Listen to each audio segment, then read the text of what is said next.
believe we are live. We are live.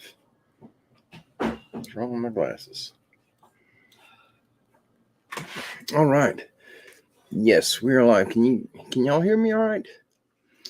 Who we got here? Rat Dog, DRB. Happy Thanksgiving, brothers. Good to see you. We got Brother Don here. Brother Mike is here. Awesome. Got our brother Danny's here. And it's so good to see you guys. Thank you for hopping over here, catching me.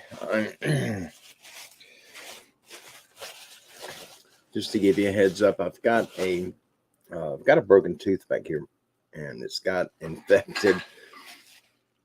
So I've got a trash can beside me. I may be having to spit some stuff out. I got tooth medicine, and it's nasty. And I forgot to take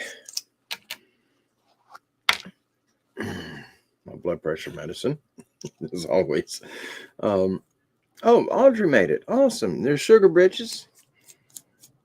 Wow, good deal. Thank you. Audrey says yes, she can hear us. Awesome. And it's so good to see everyone. I looked down and seen that it was 6 o'clock, and I wasn't even sitting at the computer. I wasn't ready, so I'm sorry.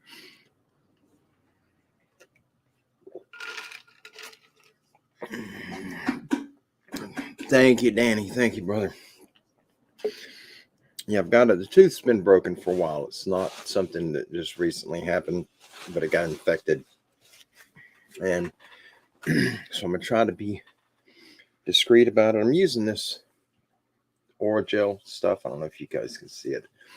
Boy, that light's bright. Let me turn it down a little bit.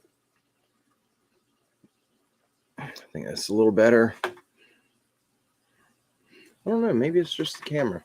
I don't know why it's not showing up. Anyway, that's what I'm using. All right. Who we got here? Oh, River has made it. That is awesome. It's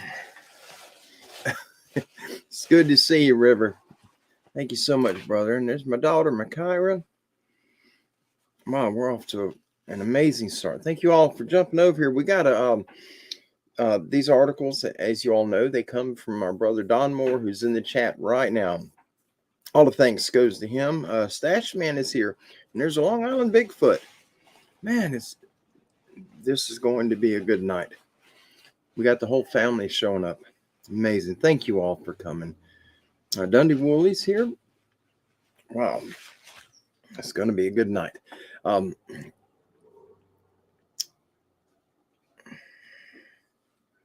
Yes, Makira, I will certainly text you. I'm sorry, she got a new phone, and so I'll have to give her my number again. I will definitely do that. It's good to see you. And there's a brother Flat Rock. Awesome. We got I'll tell you what happened today. I went up to the property, and I am having so many issues with memory cards. And I went to film some encounters, and 3 different videos I filmed. And while I was filming the encounter, I got to the end, went to share the pictures, and my screen was off. It's a GoPro. You can reach around back, touch the back screen, your front screen will light up, and you can see us on. And when I come up, it was off. I reached around, touched the screen, and I seen the message come up, something about the memory card. So I looked at the back of the camera. Memory card went out. I lost everything, all the footage, and I am a little crooked over that. But we're just going to do the articles right here. I want to make sure you guys get it firsthand. Florida Boys Ventures, good to see you. I haven't seen you in a while. And God bless you, brother. I'm glad you made it. Voltron 76 is here. Wow, everybody's showing up. What a blessing it is. And it's so nice to see all of you. And I hope all of you are getting ready for a wonderful Thanksgiving. We ain't got but one more big holiday, which is Christmas, and that's when all of us usually end up broke. But it's just money. We ain't got much to begin with. If you blow money that you don't have, it doesn't really matter because you can't take it with you. But this is the articles we're doing today. A lot of these are photographs. Is a long article. This one is It's amazing. And I think you guys are going to absolutely enjoy hearing this one. It is very scary what this young man went through. It was 3 of them. But what happened to him, and as you all know, anything ever happens in regards to any of these creatures, the Sasquatch, the Dogman, anything that we are supposed to be quiet about, then you're branded as crazy. Nobody's going to listen to you. And it's just how it is. We live in a world where good is evil and anything evil is good. We're just in a backwards time. Oh, there's Night Wolf. I just seen him. I want to make sure. Yes. Awesome. And it's so good to see you. I haven't seen Night Wolf in a while. Yes, happy Thanksgiving to all of you. There's our sister Francesca. I hope you are doing well, Francesca. She had a pretty big surgery here a while back. And, we did a call out for prayers for Francesca so that she can get over and the surgery and get past the healing and get back to her life. Her brother Bill is here. Yeah, that is, if you guys didn't know, this is Pat. Pat is Bill's wife. Bill went home. And Pat is here with us, and it's always a blessing to have you here, Pat. Thank you so much. We love you and absolutely honor you. Thank you so much for hopping over here with us. It blesses us to have you here with us tonight, and I truly mean that. Thank you so much. So good to see you. I'm just I want to make sure that we welcome everyone that's showing up. Once we get started, I won't be able to watch the screen, and I don't want to miss anyone. If I did, it's not on purpose.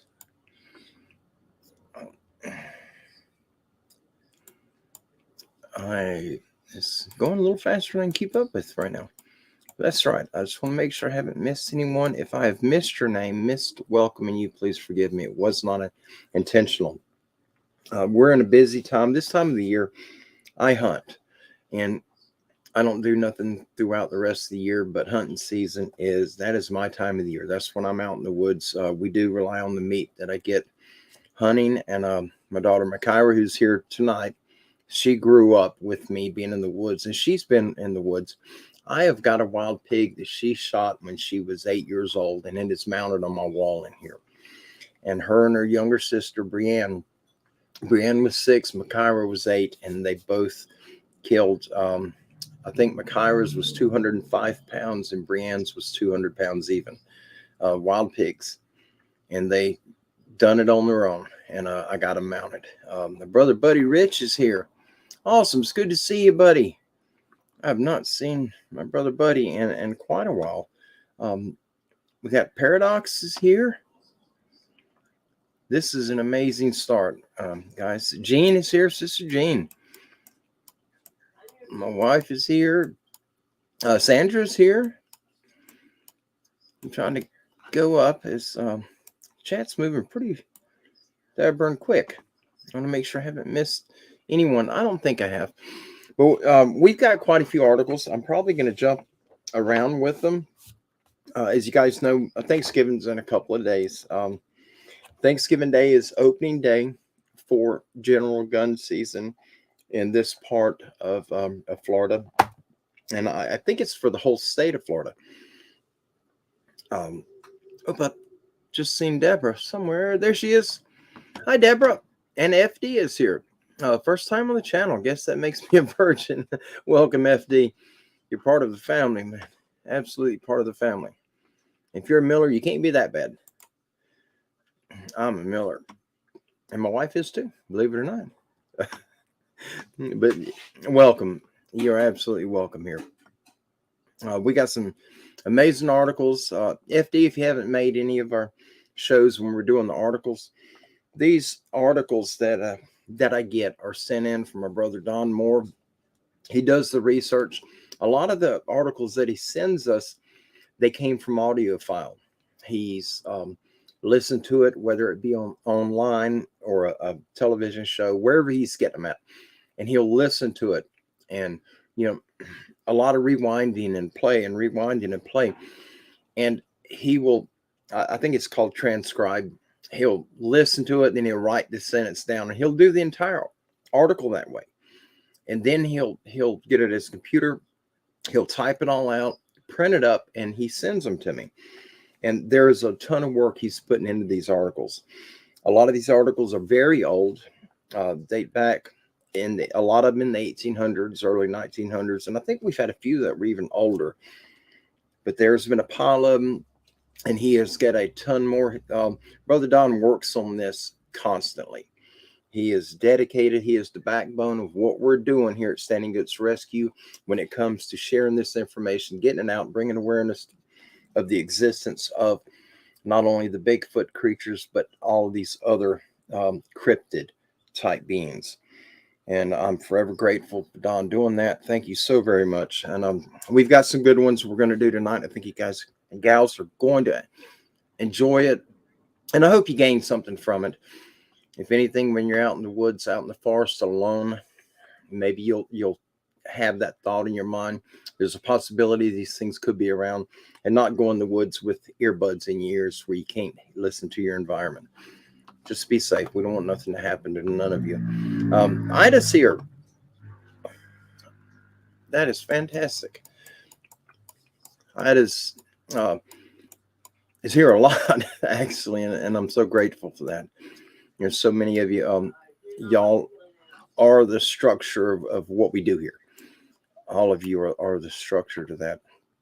And I couldn't be more proud of all of you. Thank you so much for hanging out here with us and just supporting what we do. It's a blessing for me and my family here, as well as the rest of us. So thank you very much. All right. Where are we at right now? We got 33 in. We've only been on 12 minutes. And I've got, let me see how many we got, because we may go ahead and start with them. I've got a pile of them. Brother Don I've gotten 3 packages from him in the last 2 weeks, and he is still working on more stuff. And just when you think you've heard the most interesting story that you've ever heard in regards to all of these weird cryptids, he finds some more information of something that it blows me away. And this is one of them. This one, I was so excited when I filmed this today, only to come up to the camera to share the pictures that I have in the back right to go with it. And the camera dumped every bit of footage that was on the memory card. And now I'm down to 1 memory card, 2 cameras and 1 memory card, and that one is acting up. So I've got to figure something out to get me some, at least 3 memory cards to where I have a backup. I film a lot. Oh, you're absolutely welcome, FD. Absolutely welcome. I just want to make sure everyone's in the loop. You're part of our family here, and everybody, we don't leave anybody out. If we have any information to share, anything that goes on here in my personal life, I share 99% of it with all of you. You guys are part of our family, and I'll see it that way until the Lord brings me home. And it'll be that way on the other side as well. But just to let you guys know that you're just getting here, I have a broken tooth. It was broke quite a while back. It was actually infected, and I tried to pull it out, and I broke it. And it's been doing fine, but it got infected yesterday, and now my jaw hurts, and I've got this. I got bad teeth. Petey, our dog, one of the rescues, I went to take him to the vet. He jumped up when I tried to pick him up, put him in the truck. He panicked because he was abused from the previous owner. And when I went to pick him up, he tried to jump out of my arms. And when he did, he headbutted me in the mouth. He broke my jaw right here, and I lost the teeth on the bottom right there. That's why I don't have any teeth. And I get 1 check a month. It's not much. My insurance is horrible, but it's all right. It's my teeth. I know I look bad with them, but it's okay, because you don't take them with you when you leave here. They are just part of our cosmetic makeup that contains us, our spirit, but it's all good. I'm okay with it. I'm not embarrassed by it. Okay, well, we're going to get started. But just to give you a heads up, got a bad tooth. It's awful. I'm having to put this oral gel stuff on it just to kind of keep the pain down a little bit. And then I start having to spit that mess up. It's really nasty. And my breath is bad. It's like I sucked on a tube of sulfur. and it's awful. So if you see me lean over, I pulled a trash can right here beside me, a little small can, so that I'm not hacking and spitting on camera. I'll lean out of the way, but that's what I'm doing, just to give you heads up.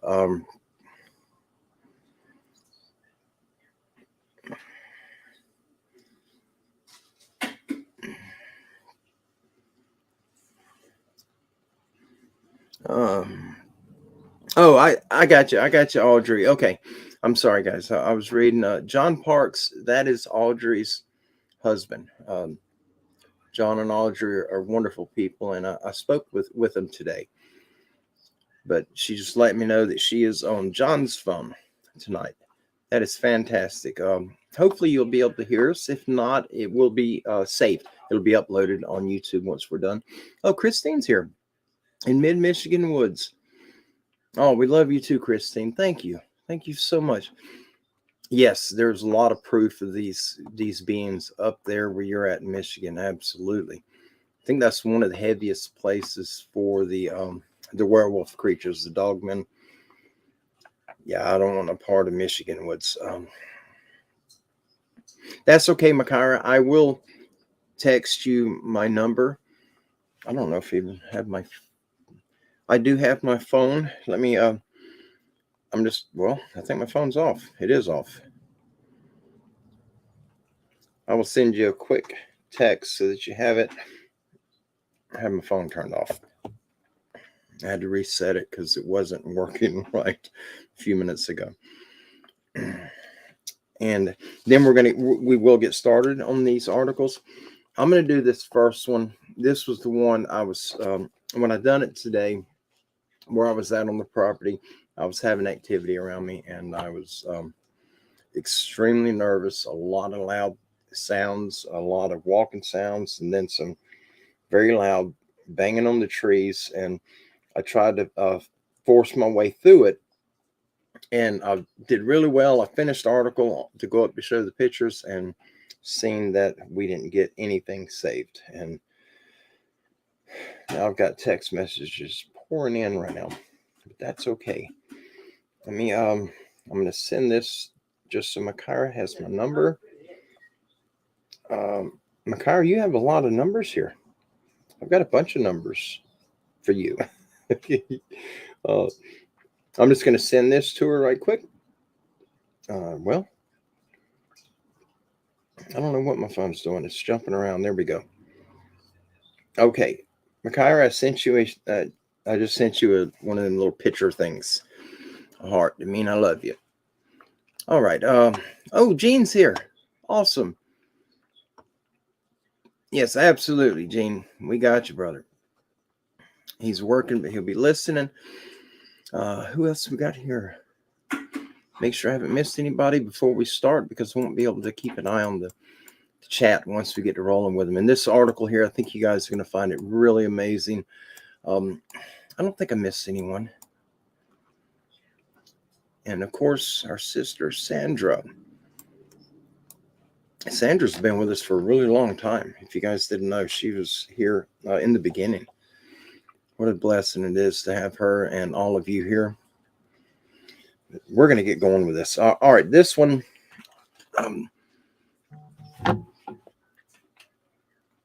My phone is still going off.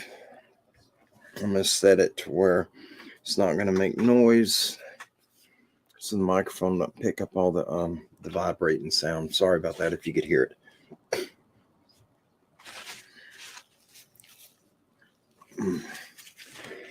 All right.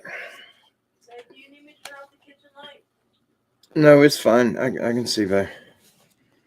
I don't think it's affecting the camera. It doesn't look like it. No, it's fine, baby. You can leave it on. Okay. All right. Oh, there's Steve. No. Steve Garza. Awesome. Good to see you, Steve. And Ken's here. Cool deal. Welcome, Ken. Good to see you, brother. I just happened to pop up and see your name on there. Good deal. I'm glad I caught him. Caught his name before it went past. All right. This one here, And I'll show you the pictures when we get to the end of it, but we've got several different ones we're going to go through tonight. This one here is, in my opinion, is very frightening, but it's an amazing encounter what this young man went through. And I know a lot of you have heard this encounter.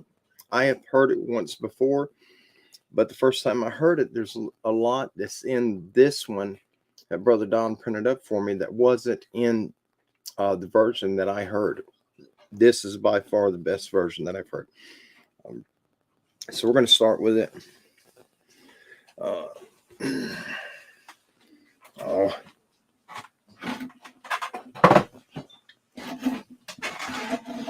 Slid my can too far. Sorry. This tooth is driving me nuts. All right. This is titled Dogman Attack at Maysville, Kentucky's Defunct and Haunted Hospital, the Hayeswood Hospital. The year is around 2009 and to 2010. The location is Maysville, Kentucky, which is Mason County, in a closed, defunct, and haunted Hayeswood Hospital located at 20 West 4th Street on the corner of West 4th and East 5th Street. The information source is multiple eyewitnesses, police reports, and hospital eyewitnesses. Hey, Mike. Brother Mike Bishop. I suppose I called him today, and we got a call to go pick up some hay. And it threw my entire schedule off. I didn't even finish what I was supposed to do today, and I forgot to call Mike until I got home and was setting up the show. Mike, I am so sorry, brother. But I will absolutely be talking to him either tonight or tomorrow. I did not see if he responded. I'm sure he did. Oh, Brother Avy's here. Man, so good to see you, Avy. One of these days, I'm going to get out to Oklahoma and hang out with Avy. All right. We're going to move on with a preface. On the side of the building that stands today, there was an earlier original structure known as an infirmary that operated from the early 1800s to 1908, when it was razed to the ground.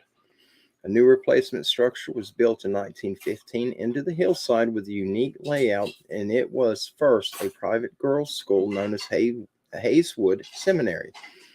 Later, it was bought by a woman and allowed to be turned into Hayeswood Hospital. There were two major expansions, one in 1925 and another in 1971, when it reached its maximum capacity of 87 patient beds. As a point of interest, part of the hospital was used to treat those who became psychologically traumatized by the attack on Pearl Harbor in 1941.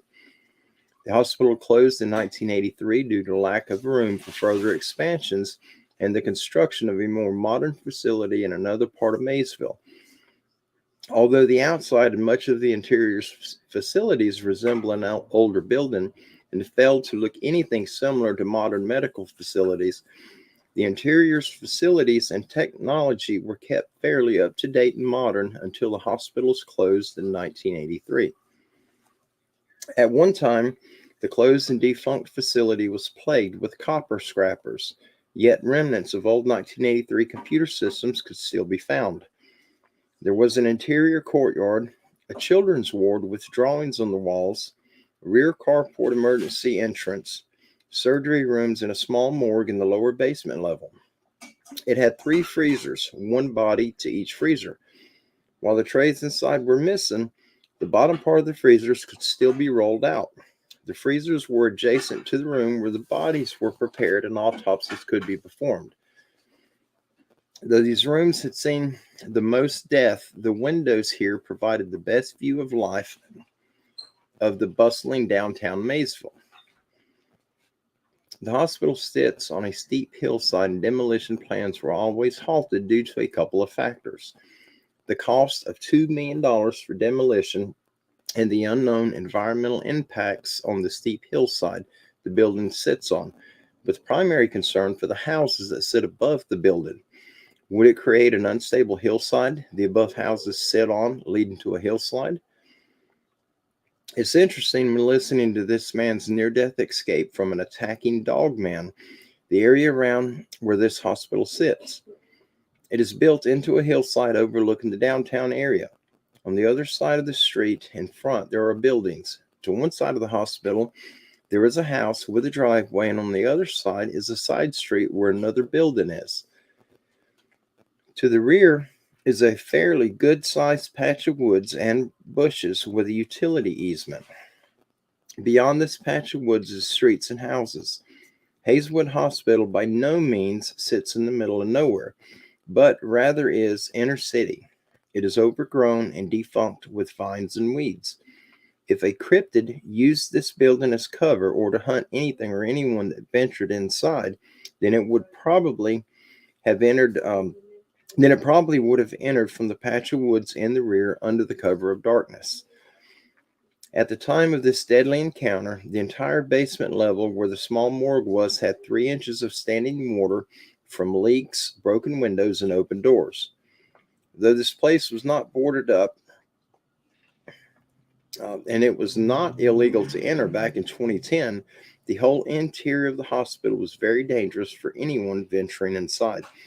Collapsed ceiling areas, broken windows, asbestos insulation, decaying walls, rusting equipment, broken glass on the floor, bad air quality, animal habitation, and pieces of construction material hanging from the ceiling made for dangerous self-guided tours, whether it was day or night. The place had been up for sale and transferred ownership a few times. In recent years, the windows, doors, and openings had been boarded up. Fencing was added around the perimeter, and police warned they will ticket anyone found inside with criminal trespassing. Whether these steps of boarding up windows and openings stopped dogmen from entering this facility is unknown. But it's a good guess these cryptids, with their strength beyond men, could easily force their way in if desired. It's a good guess local authorities know dogman creatures and paranormal activity have haunted this place all along. Kentucky's a hot spot for such activity in general. The young man who survived is lucky to be alive, though he was injured and was lucky to find a nearby house to seek refuge in while the pursuing dogman exited the building and followed him to the driveway of this woman's house. Another thing that aided in his survival was his knowledge of the layout of the interior of the hospital from being there at least 20 times before, knowing what doors led to where and how to escape in an area. His other 2 friends are lucky to escape the dogman also, though they abandoned their injured friend out of fear, leaving him to his fate. Oh, there's Brother Connor's here. And Christine's here. Jody, welcome, you guys. Thank you so much for hopping over. We just got started. I just got through the preface, and now we're fixing to get on. This is a Dogman encounter for those just getting here. And now we're getting on to the encounter. The deadly encounter. I live in southern Ohio near the Ohio River. Myself and a few friends decided to go explore the abandoned hospital that backed up to a giant hill. In a large forest across the river in Maysville, Kentucky. It was the local spot for dumb teenagers to go and scare each other and play grab butt with their girlfriends. Running into other people wasn't uncommon, but you could usually tell if other people were there because there would be cars parked near it. That being said, on this night, we were the only dumb teenagers there. The moment we got out of the car, everything felt wrong. We knew we weren't allowed to be there because the building was condemned, but this felt like we were actually in danger, which, of course, we always were because it was condemned. But on this night, it just felt different. Now, by this point, I had been to Hazelwood Hospital 20 times or so, and I was familiar with the layout. Once the 3 of us had gotten inside, we had been there for about 45 minutes. We split up to tag some different places and explore. I went to go take pictures of the morgue in the basement and to see if I could photograph any orbs or anything really cool. I'd been in the morgue for about 10 minutes when I smelled the most foul odor I've ever smelled. It was rot. I don't know what it was that was rotting. I imagined it was a large dog or a coyote, but all I could make out was it was about 40 pounds of rotting meat. I just started looking at the chunk of meat on the floor when I heard the slam of a steel door and what sounded like running through puddles of water. This meant that whatever it was in the basement with me, because the floor had about 3 inches of water standing in it. Naturally, I figured it was my friends playing a prank on me. That's when I decided to get them back and scare them before they could scare me. The way the morgue was set up, you could actually climb on top of the coolers they used to store the bodies. So I hopped up there and I laid in wait to scare the crap out of my friend. I had been there no more than a minute when I heard screaming. Now, I've known my friends my entire life, which at this point had been 19 years, and I've never heard screaming like this before. The screaming stopped, and I heard hard footsteps running above me and what I can best describe as pounding.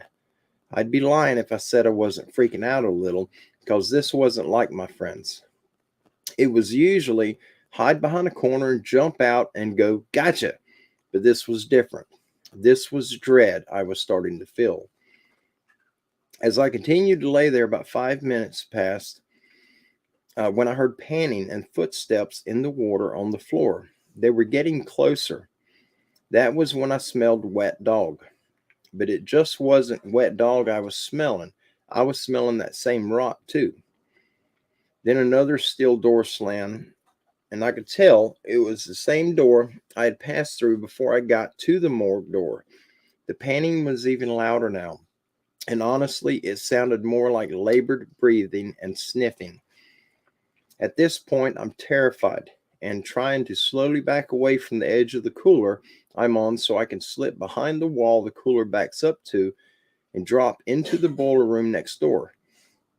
I'm almost to the edge of the cooler when I hear the morgue door slam open and break the tiles on the wall with the door handle. I'm less than 35 feet away from whatever is panting and smelling like death, and all I can do is think, run, run, run. I could hear the sniffing, and then I heard the most deepest, menacing growl I've ever heard. The movies and shows don't do justice to just how deep and rough a growl of this size sounds. It was sniffing me out. It was actually smelling where I had been. I dropped down behind the wall in the boiler room next door and thanked God the door that connected the morgue was blocked with old gurneys and a locker on its side, which I thought would stop this thing from getting in. But I was wrong, so very wrong. I hadn't been in the boiler room 30 seconds before I heard the pounding and scratching on the steel door. It sounded like Freddy Krueger was trying to carve his way through the steel door. Then I heard the sound that haunts me to this day. It howled, and I mean bellowed a howl so loud I had to cover my ears. On the other side of the boiler room was the access to the generator and the dock doors trucks used to unload, and the hillside that leads to the woods. When I reached the other side of the room, I could hear this thing slamming into the door and knocking the lockers away and the gurneys. I opened the door to the dock room, and when I looked back, I saw the arm of this creature sticking through the opening it had made, and it was like a horror movie.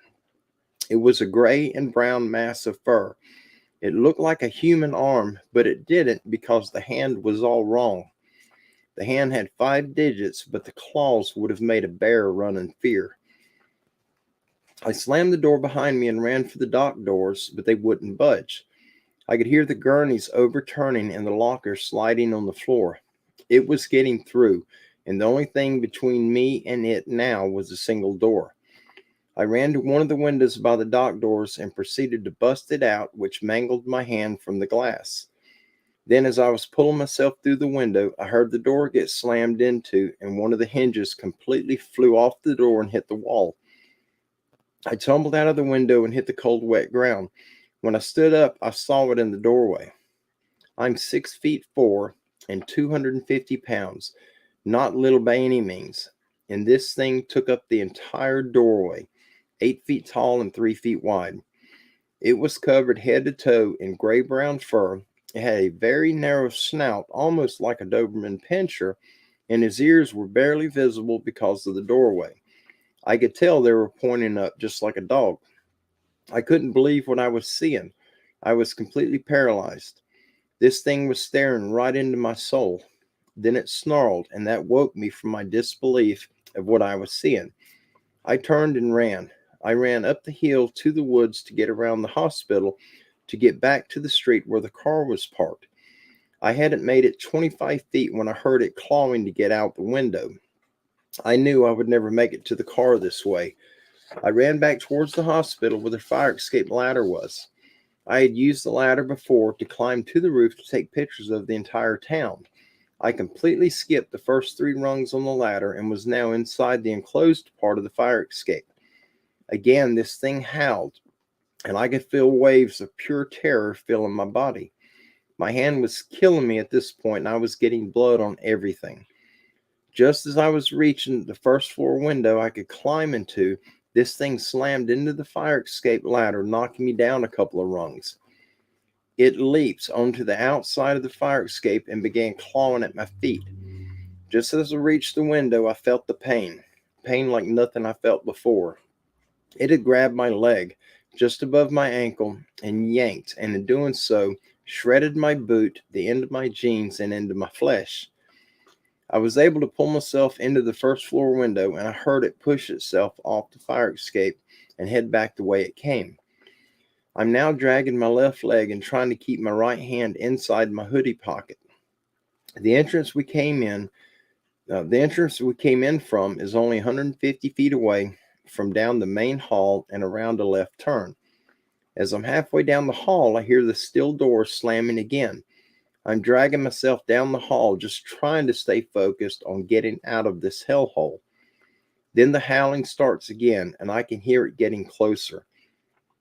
I made the turn and hear the pounding coming up the stairs from the basement. I made it to the entrance and hear the patting of hands and feet on the floor. I made the mistake of looking back just as it rounded the corner, and it was running on all fours like a real dog. I bolted down the hill towards the street where the car was parked and realized the car was gone. They left me. My only way of escape was gone. I just zoned out and kept running down the hill. My leg was throbbing, my hand was in agony, and all I could think of was, I'm going to be dog kibble.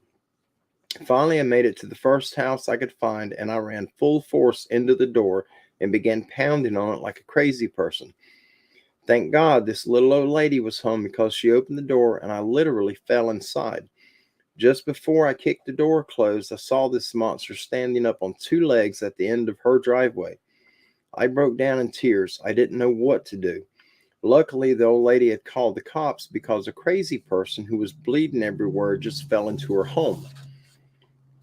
When the cops got there and asked me what happened, I told them the same thing I've said here. Of course, they didn't believe me and thought I was on drugs. The MTs took me to the hospital, and when they did all the blood work and found no substance in my system, they then concluded I was attacked by a wild dog. I ended up with 36 stitches in my leg and 17 in my hand. I had to get rabies shots and tell the local wildlife officer my story. He informed me that they had reports of wild dog packs running around the outside of town, ransacking garbage cans and killing some of the local pets. I informed him that this wasn't a pack of wild dogs, and it was instead a giant dogman. They all thought I was crazy. The only thing I had in my favor was the claw mark on my leg. Even the doctors were confused about how a wild dog could make a mark like that. Now you know my story, and you know why I absolutely know we are not at the top of the food chain. I've never been back to Hayeswood Hospital, and I've deterred anyone from going there. That experience has haunted me for the last 11 years of my life. It has made me into the overcautious man I am. I always have to know where every exit is when I walk into a building, and I always know where large clumps of woods are. This experience changed me forever, and it changed the way I look at the world we live in. Just because we all haven't seen something doesn't mean it doesn't exist. It just means some people haven't been hunted by these things and had their very life at stake. I have no doubt what stalked me that night was a dog man. I know it in my bones. And he signs out, I am. In conclusion, it's interesting to note how this young man had been to this defunct hospital at least 20 times before and never felt or saw any presence of a cryptid. So what made this night different? He mentions feeling different as soon as he pulled up to the outside. Had a dogman been around before, but just didn't make its presence known? Had it been hiding in the patch of woods and brush in the rear previously when he was there? Had it been watching who went in and out of this facility? Had there been no dogman here until this ill-fated night for these three teens? Did the dogman allow him to escape, yet just injure him enough to scare him from returning to where it preferred solitude? Did the dogman manifest itself to the other two friends, scare them away on purpose, and then go after the guy left behind, thinking he would be an easy catch? Would he have become one of the missing or dead had he been caught? This event brings up a lot of questions that perhaps there will not be an answer to. We can only gauge by previous testimonies. It appears defunct, abandoned buildings can be haunts and nesting areas for cryptids, no matter where they are, but it appears they are not always present and are away, so to speak. We are learning more that moon phases, and in particular nights and days when waning and waxing moon phases fall before and after a full moon, are the times many attacks and disappearances happen. When dogmen are on the hunt, taking advantage of low moonlight and opportunities for an easy meal on unsuspecting victims. And these are I'm going to show you guys the photographs. It's a little tricky doing this, but I'm going to show you. All right, this is the Hayeswood Hospital before the security fence was added and the Dogman Attack occurred in 2009 and 2010. Let's see if we can get this up where you guys can see it.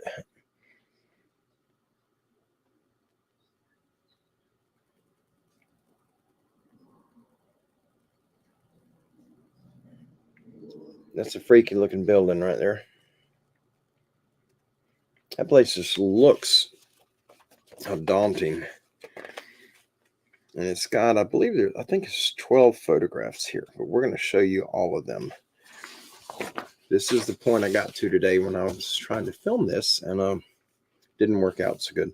Hayeswood Hospital in Maysville, Kentucky, after the security fence was added. So this is after they had put the fence up to keep people out.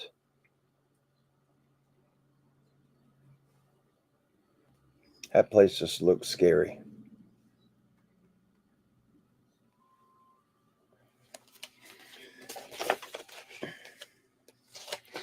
Guys, this next encounter we're going to do, I have not read it yet. This is the one that I read, and I wanted to get it out, and I had a rough time doing that today.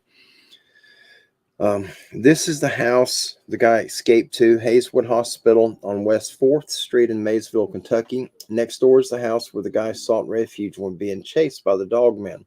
The dogman stopped at the end of the driveway. Wow. It's amazing how much a picture can add, to an encounter like this. The pictures do everything.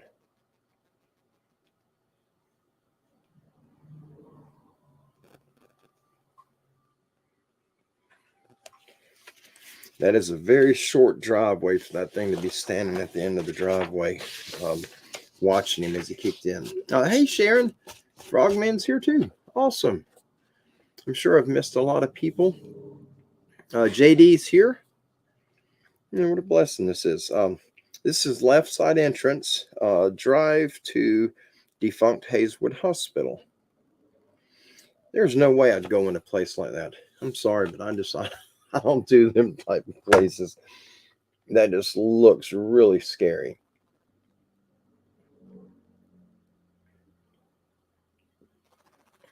I'd never imagine one of these creatures being in a place like that. I would be more, my fear would be something demonic on the paranormal side, or some homeless people. A lot of them homeless people have serious issues, and someone who's got mental issues, I don't know the word I'm looking for, but they become extremely strong, very powerful, and very hard for one man to deal with. Hey, Mitch. Mitch is here too. That is amazing. This is one of the small wooded areas to the left side and rear of Hazelwood Hospital. Possible secluded hiding places for the cryptids.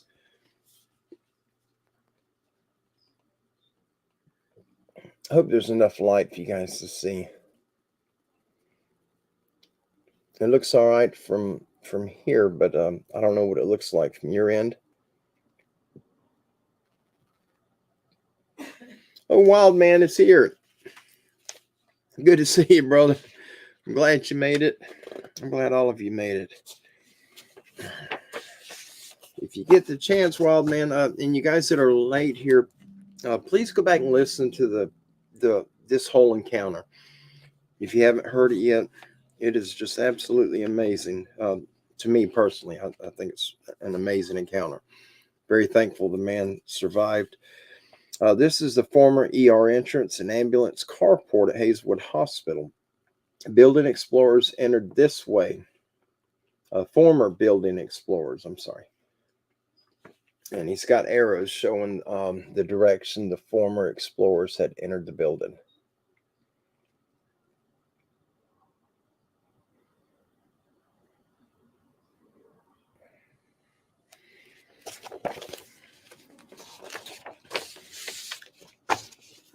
This is the wooded area in the rear that could possibly be hiding the cryptids. And here's the interior courtyard. There is no way I'd go in this place. No. That looks like trouble. I mean, to me, it looks more like it would be a paranormal issue. There's an old building like that. It used to be in Prattville, Alabama. I have family up there, and we would go up for the holidays, and my cousins would try to get me to go into that building with them.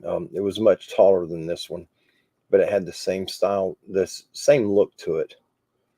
And it had a big courtyard, but I was always too scared to go into it. Hey, Randy. Randy's here on the flat screen. Oh, you're probably seeing these pictures really good on that. And Christine, I'm right there with you. I can't imagine dealing with them on a daily basis either. This is entering the flooded basement level where the morgue is located. Yeah, that is water. I don't know why I'm sitting there staring at it. You guys are the ones that I want to make sure you can see that. That looks like something you'd see on that movie Ghost Adventures with Zach Bagans and the other guys. That's like some of the places that they would go in. Not me. I will stay out and keep the car safe. I'm not going in there. Hey, Bobby.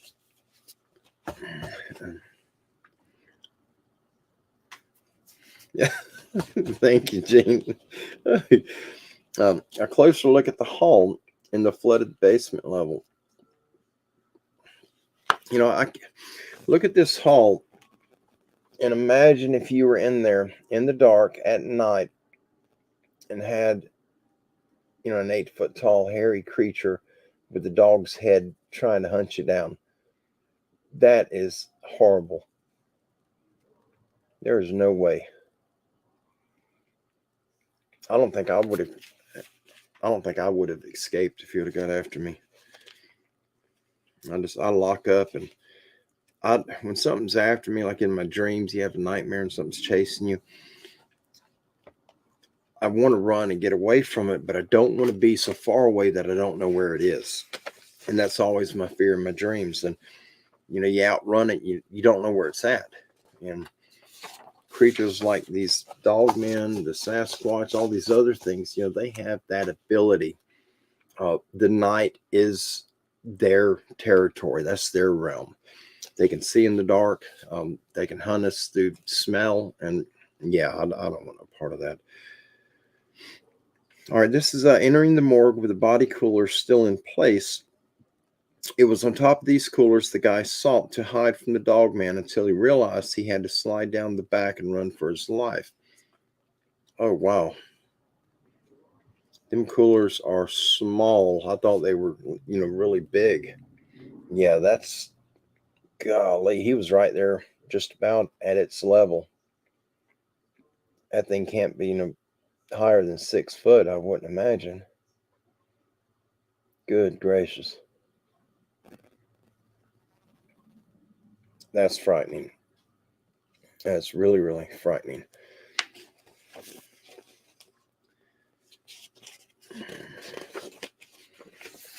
Thank you, Pat. Thank you so much. Yes, I absolutely appreciate those of you that hit the like button. If you don't like this, don't hit it. I'm not going to ask that of you. But yeah, thank you, Pat. Thank you very much for that. This is a guy showing he could still get inside the body coolers in the morgue. So this is not a deceased person. This is a living person that's crawled inside that body cooler.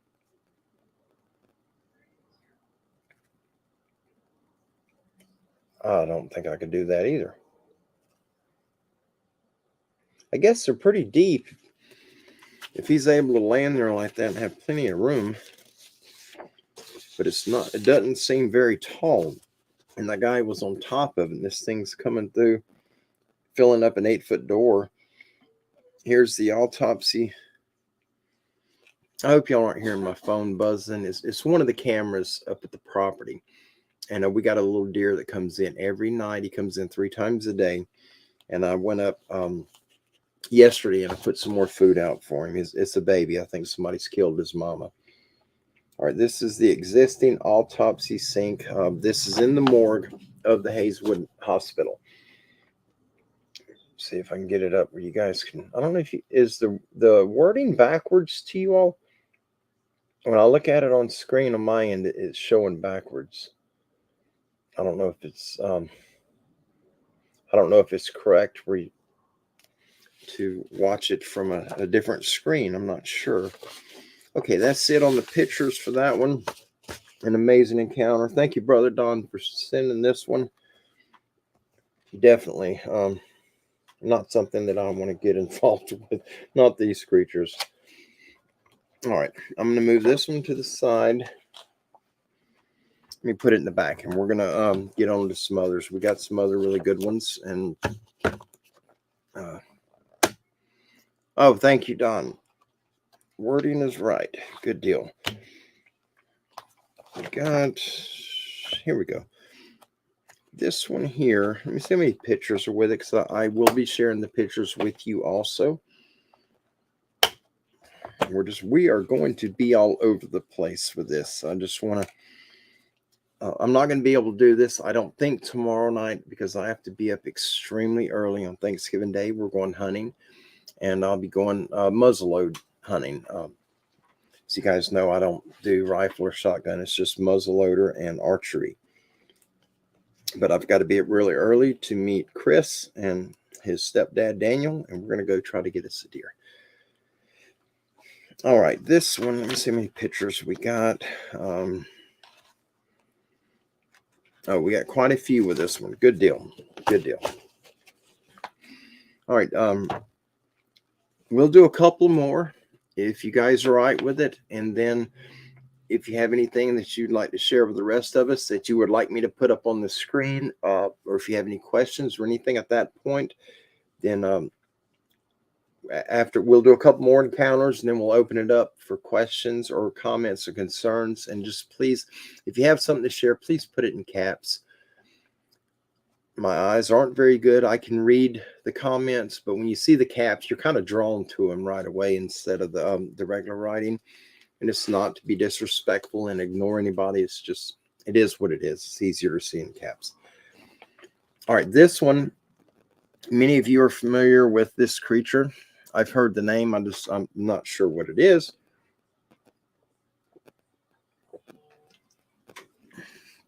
It is called a Puckwudgie. Puckwudgie. I think that is right. Make sure I'm not missing. Oh, Pappy's here. Brother Pappy. That's the wise man of Standing Goats Rescue. That is him. I love Pappy. One of the greatest people that I've ever met. You know, I mean, all of you have been better than, I mean, in my life, every one of you that I've met personally and I've spoke to on the phone or through emails have absolutely been the best people that I have met ever in my physical life. And I'm so grateful for that. This has been a blessing for me, all of you. And those of you that I have met, what an amazing time. Couldn't be more blessed, unless I can meet everyone. And maybe one day that'll happen. All right. We're going to get on with this one. This one is Encounters with the Puckwudgie. The locations is Freetown Fall, River State Forest, and Assinet, Massachusetts. Warren County, Pennsylvania, and Mounds State Park in Anderson, Indiana. The man who made my muzzleloader for me is in Warren County, Pennsylvania. What a small world, huh? All right, the information source for this article is multiple eyewitness testimony, including state park and state forest employees.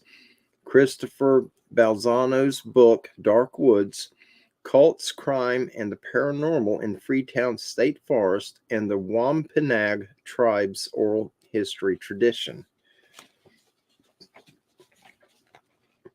The preface reads, the Wampanoag, sorry if I'm mispronouncing that. I'm not familiar with that tribe. The Wampanoag tribe of southern New England say the Puckwudgies are dangerous creatures but can play harmless tricks on people and their neighbors, but are more likely to steal children or sabotage plows and crops. According to some of the stories, the Puckwudgies were enemies of a cultural hero to the Wampanoag, a creation giant called Moushop, and the Puckwudgies were responsible for his death and the death of his sons. An attempt was made to kill all the Puckwudgies, but some escaped and hid, and later sought revenge. Puckwudgie means spirit of the forest or person of the wilderness. They are barely knee-high. They have a smell associated with flowers, a sweet aroma. They have magical powers. They turn invisible, make people forget things, confuse people, shapeshift into other animals, or bring harm to anyone by simply staring at them. Author Christopher Balzano wrote a book called Dark Woods, Cults, Crime, and the Paranormal in Freetown State Forest. In his book are 3 Puckwudgie encounters. Freetown Fall River State Forest is located in Massachusetts and is known for its paranormal and perhaps even demonic activity. Okay, making sure I haven't missed anyone that's popped in. Joan's early 1990s encounter in Massachusetts. She was walking her dog on a spring day in Freetown Fall River State Forest in the early 1990s. Her dog ran off down the path and dragged her into the woods like dogs do. And when her dog stopped, she found herself staring at a strange little being standing on a rock. Joan describes the being as looking like a troll, pale skin, 2 feet tall, hair on his arms and the top of his head. The torso made up the majority of his body with very short legs. He had green eyes, large lips, and a canine-like nose. She was very shocked to see this creature with it staring back at her. The dog eventually panicked and ran away, with Joan following the dog that led her to safety away from what she considers now to be a Puckwudgie. Now, Tom's encounter in Massachusetts. When he was a teenager, he had snuck out of his parents' house one night to walk in the woods and clear his mind. As he walked down the path, he saw a glowing light. He said it was like a ball that was swelling as if it was breathing. It rose to his shoulder height and then flew into the woods. Being a curious teenager, he followed the light down the path until it disappeared. As he turned to head back home, he noticed he was not alone. A short man stood in front of him, covered entirely in fur. He was 2 feet tall with the nose of a wolf. The small man ran off into the trees with an unearthly moan. Tom's second encounter with the Puckwudgie happened one night when he was driving through Freetown Fall River State Forest. He pulled into a parking area and turned off his engine, turned off the headlights, and turned the radio down low, enjoying the solitude. He then realized he wasn't alone. Standing in the darkness, staring at him about 20 feet away, was the same little man he had seen in the woods. He could see its eyes glowing red in the middle of the darkness. Suddenly, the engine of his car came on by itself and the radio started playing loudly. Being terrified, Tom slammed the car into gear and got out of there. The Pennsylvania encounter in Warren County.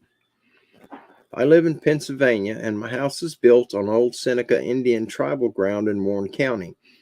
These little troll creatures are linked to Native Americans. I'm not sure how or why, but they are.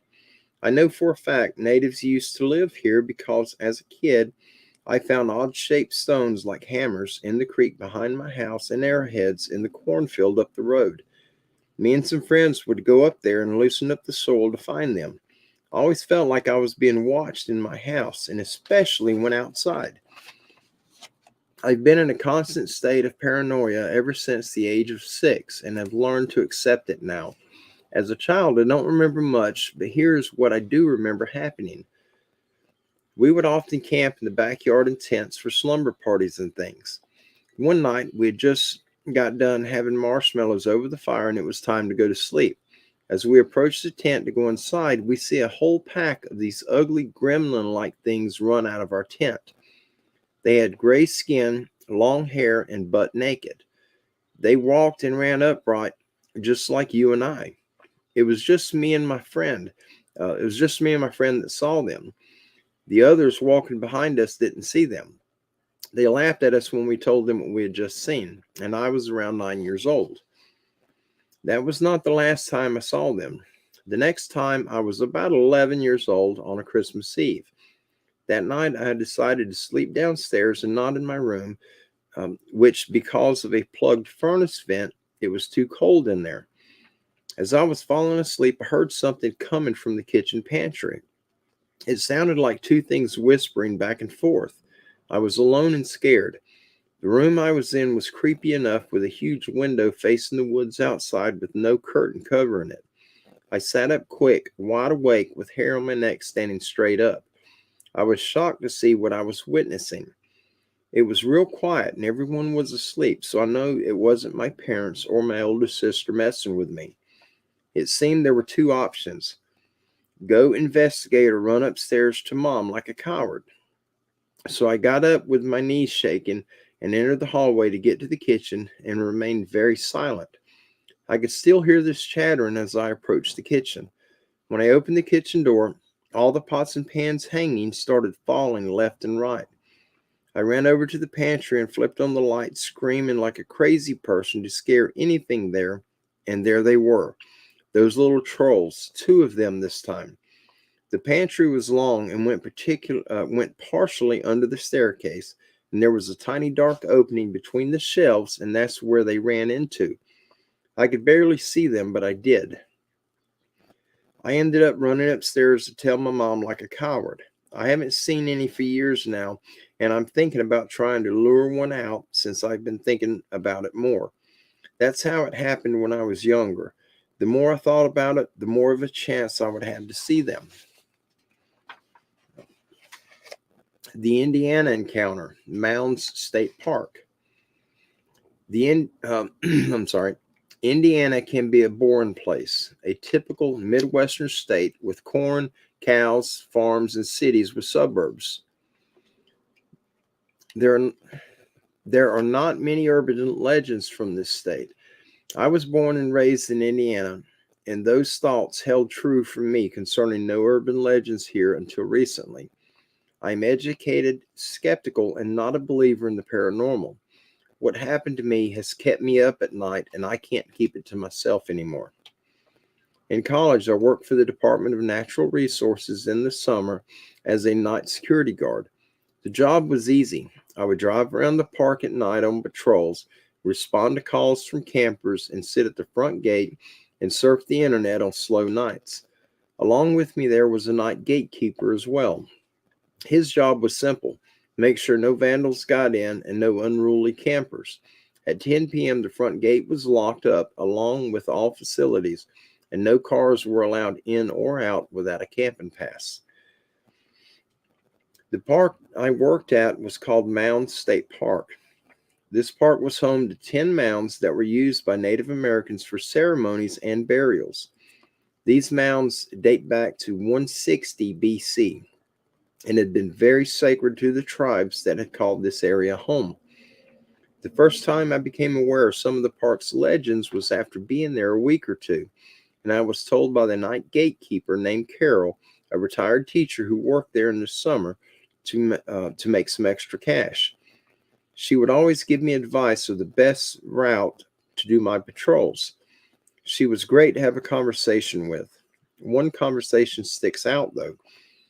She asked how I liked it here, and I said it was all right, an easy way to make money. She agreed, but said she thought different early on since she had worked here since she was much younger. She said the park was small, but there's more going on here than you think. Her tone changed and it freaked me out a bit, and she said she didn't want to scare me, but thought I should have fair warning just in case. In case of what? I asked. Do you see them? I asked, see who? She said, when you've been here long enough, you see things you can't explain.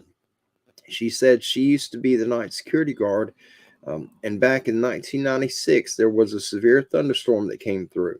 After the storm, I got a visit from two campers who said there were kids in the woods playing with flashlights and making their dogs hysterical. The campers yelled at what they thought were kids, and they ran off to one of the mounds. Thinking it was local kids trying to scare the campers, I immediately walked to the area of the mounds and saw what they were talking about. In the distance, you could see orbs of light like a firefly light, 2 to 3 feet above the ground, looking like someone was carrying them and disappearing and reappearing randomly. I counted 10 orbs of blue light and thought I would scare the kids off. I wanted a closer look, thinking if it was local kids, I might have them in my classes due to it being a small community. The orbs looked to be about a half a mile away, so I turned off my flashlight and started creeping closer. As I got closer, something didn't seem right. The forest was dead quiet, not a normal quiet.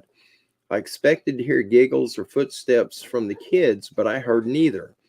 I stopped about 1,000 feet away behind a log, 1,000 feet away behind a log from the orbs of light, and still couldn't see the outline of the kids. I kept looking, and then my eyes adjusted, and I saw what I still can't believe. I saw hooded figures 2 to 3 feet tall, and the orbs of light were where the faces should have been. The skin of the figures were giving off the glow of the orbs. They seemed to hover above the ground, not even disturbing any leaves or mud they were on. They were moving back and around, putting something on the central area of the mound, but I couldn't see what. Then they stopped, faced what they had put on the mound, and started chanting, a weird language consisting of organized animal noises like animals trying to talk. I decided whatever was going on in front of me was not worth being involved in, so I got up and slowly crept backwards until some distance when I sprinted to the gatehouse. I phoned the park ranger at his home. He asked who it was. I said it was Carol, and there was something going on the Great Mound right now that I can't explain. He told me to slow down and tell him what I saw. I said there were these little things with glowing skin, people maybe, wearing robes, and I couldn't understand what they were saying, but they were performing a ritual at the Great Mound, and I didn't know who to call, but I figured you were the best person to call. The park ranger calmly asked me if I had interrupted them. I said no, I got the heck out of there. He said, good. The explanation for what you saw is hard to believe, but you seem trustworthy, so it's time I let you know. The things you saw were not people, but were Puckwudgies. ancient spirits of the forest that have been around before the mounds were built. They are not evil or good per se. They are viewed as keepers of the forest and can, however, torment those who interrupt their rituals, but mostly they like to stay hidden and make sure the forest stays safe and in balance. There have been sightings for as long as history has been reported around here. He then ended it by saying, "Please keep them a secret. We do not want people looking for them. This would disrupt the balance of the forest and they would not be happy." Carol asked him what he meant by being tormented by these things. He said they have been known to play tricks on people or haunt them. If you disrupt their rituals or the forest, they can follow you home. They stop this if you return to the forest and return things to the way they were. He said they were probably doing a ritual which caused a thunderstorm that fell some trees or did some flooding, but it's okay. Just don't go back looking for them. I asked him if I could be switched to being a gatekeeper instead of patrolling. I do not want to go back out there at night. He said that was fine. Just don't tell anyone what you saw on patrol. Then we both hung up the phone. Carol told me, "I told you this because tomorrow night there is supposed to be a thunderstorm and you are the night security patroller. And I didn't want you to walk into something you knew nothing about."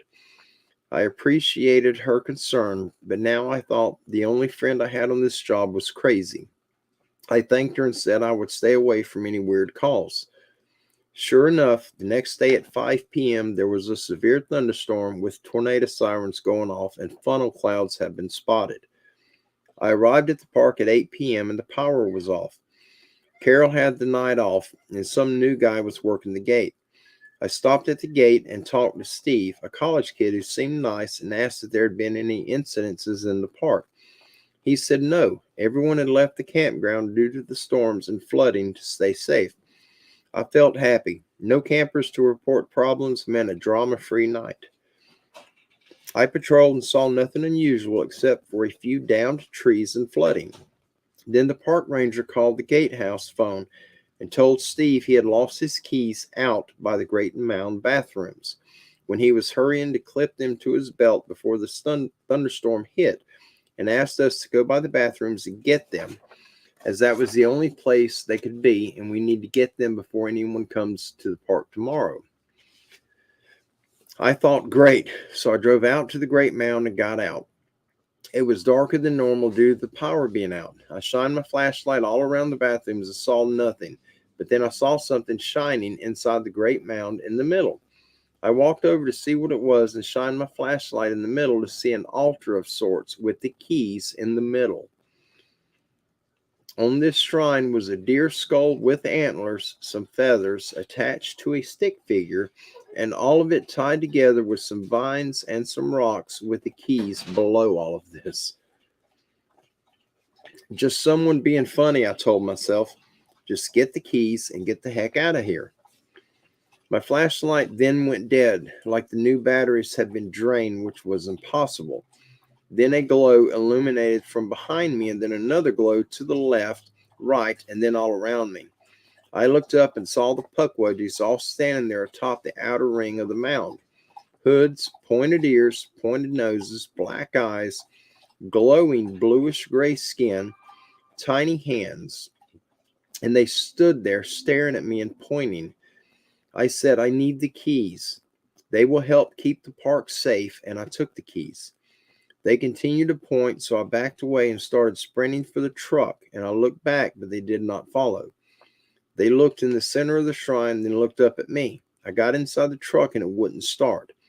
I got out and started running for the gatehouse, saying, "No, no," over and over.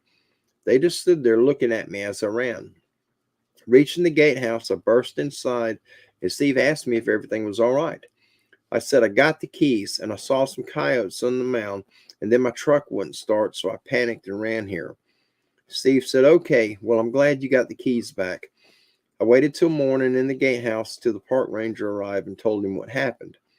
He laughed at me, and then we both went down to the Great Mound and jumped my truck battery to get it started. The power to the park had come back on by now. The park ranger left and rolled his eyes. I approached the mound, and what I saw terrified me more than the night before. There were no Puckwudgie footprints anywhere, but instead there were hoof prints going up to the mound and then back into the forest like large deer tracks, but only on 2 feet, not 4. Then they disappeared. There was a weird smell on the mound, like a combination of skunk and copper. I think the Puckwudgies were keeping something very bad from coming into the park and disrupting the balance, and that's why they had their rituals right after the big thunderstorm. I've had the worst luck since that night. My cars always break down.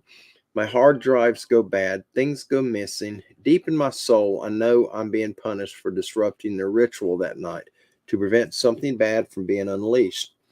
I don't know what to do. Maybe I will get those keys back to them and stop whatever I have done and make things right. That's fascinating. All right, and these are the pictures. We're going to share all these pictures with you. All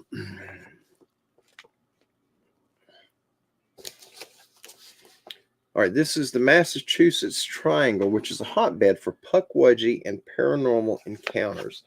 And maybe you guys can get it up close enough. Maybe you can see the areas. I don't know how clear that is for you.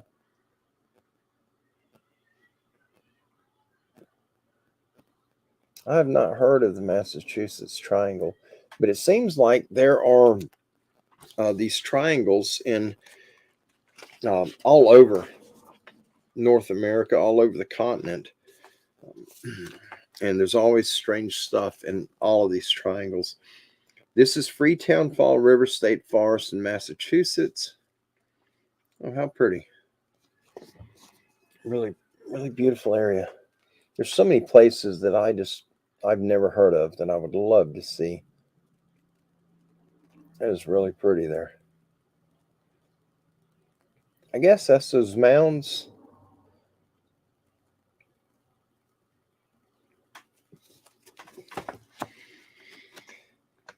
And we're going to be doing another article behind this one. All right, this is the woods of Freetown Fall River State Forest, home of the Puckwudgies. Yeah,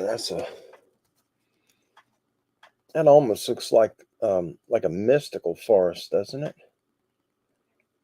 Like on that movie Lord of the Rings. Crazy. I don't know if Massachusetts, I don't know what the forests look like up there. I've never been there. I would love to go, but I haven't. Look at that crazy stuff. This is a road sign at Freetown State Forest. Bizarre. Look at that.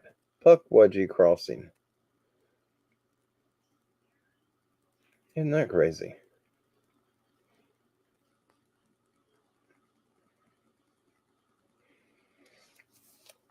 Crazy, crazy stuff. We got several more pictures, and then we're going to move on to the next articles. I don't know what this is. Real photo of a Puckwudgie doing a nighttime road crossing. Sorry, it's not very clear on this copy. You can sort of make it out. Yeah, very creepy. I'm sorry about the dog barking. Isn't that weird looking? Oh, that's the 2 lines in the road. I can see it good now.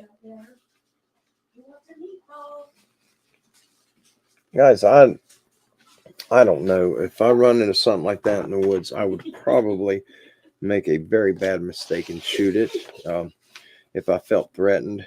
And I'm sure a very large portion of you who hunt would probably do the same if you come across something like that. If you had that feeling that it was going to get you. This is the illustration of a troll-like Puckwudgie. Yeah, I don't want to see nothing like that. That is bizarre. That does not look like something that would be good. Got some big old feet. Puckwudgie. Sit. Good boy. Very strange. And this is illustration done by the Wampanoag tribe artist. So this is done. One of the members of the tribe drew that illustration. Good boy. Yeah, I wouldn't be as scared of that one as I would the other one, I don't think. But I don't know. There are so many weird beings that are showing up now. You know that I did that poll to ask about anybody notice an uptick in strangeness, high strangeness, and paranormal stuff, and the majority of the poll answered yes. I mean, a very large majority. And this is Warren County, Pennsylvania, and this is the area of those encounters. That's a pretty area. Sit. Good boy. Good boy. Very clean looking spot. I guess that would be in the park.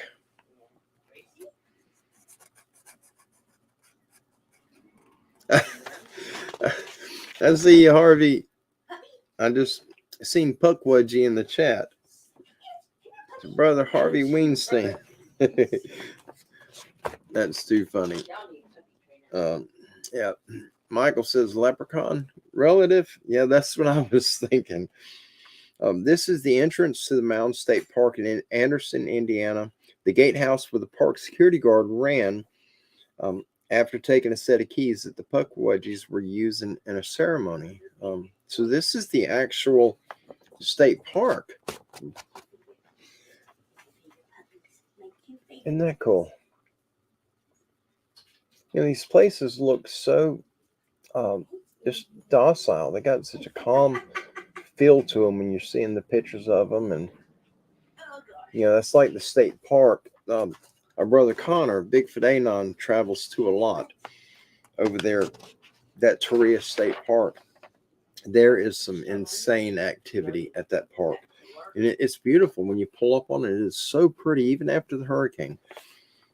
Just a beautiful area. But you can get out and walk the trail and just full of peace, such a good, calm feeling to it, and come back, heading back to your car and go through an area you already walked through, and it feels like somebody pulled all the shades down on you. It is such a wicked, wicked feeling.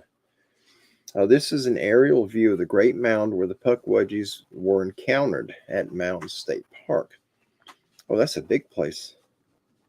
I've never seen these mounds. Look at that. That looks really big.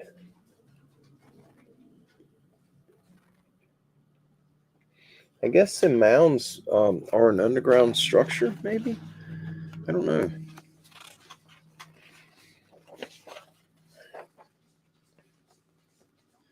Oh, that stinks. I don't know if you guys see what Wildman put on there.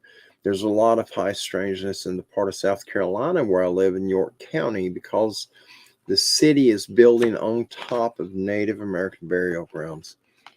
I would not want to live there. I really wouldn't.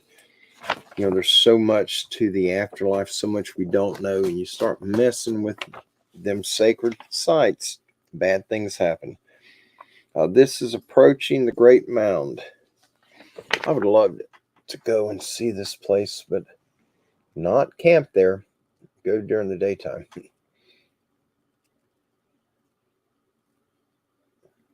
It's really neat. It's got trees growing out of the mound. I'm sure many of you have probably been there a few times. I haven't. Maybe one day. This is the Puckwudgie ceremony and altar location inside the inner ring of the Great Mound. The center areas where the Puckwudgies conduct the ceremonies. And this is that final picture. Oh, move it back. You guys can see. It's got like a moat around it. I guess they get a lot of rain up there.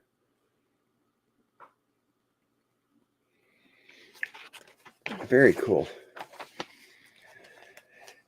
that is an awesome. I really enjoyed both of the articles so far. Thank you, Brother Don, for another really interesting article. And we're going to get into this other one here. Let me put these out of the way. We'll do one more. I don't know how long we've been on, an hour and 25 minutes. Yeah, we'll do one more. I don't want to be up too late, but we're going to do some more here sometime right after Thanksgiving. We'll get into some more articles. Brother Don is constantly working on these. I've got a lot more of the Dogman Attack victims. I've got a lot more of that to share with you also. There's some more Bigfoot stuff. We're going to hop all around. Let's see how long this one is. No, it's got pictures with it. All right, this one's a little long, but that's right. We will do it. I'm still getting notifications from the camera, from the Tacticam camera. I don't know. 69 notifications. Good Lord.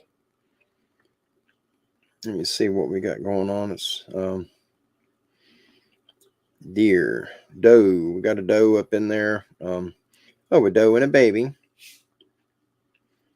It's so cute. Let's see if I can get a good picture of mama and baby. You guys can see them right quick. Oh, that is so cute. I want to show you this picture. If you can see it. And there's the mama and the baby that's I don't think you're going to be able to see it. I think there's too much light. Oh, man. I wonder if I can dim this down. I don't think that's going to help. Maybe can I block the light? Oh, it's the computer screen.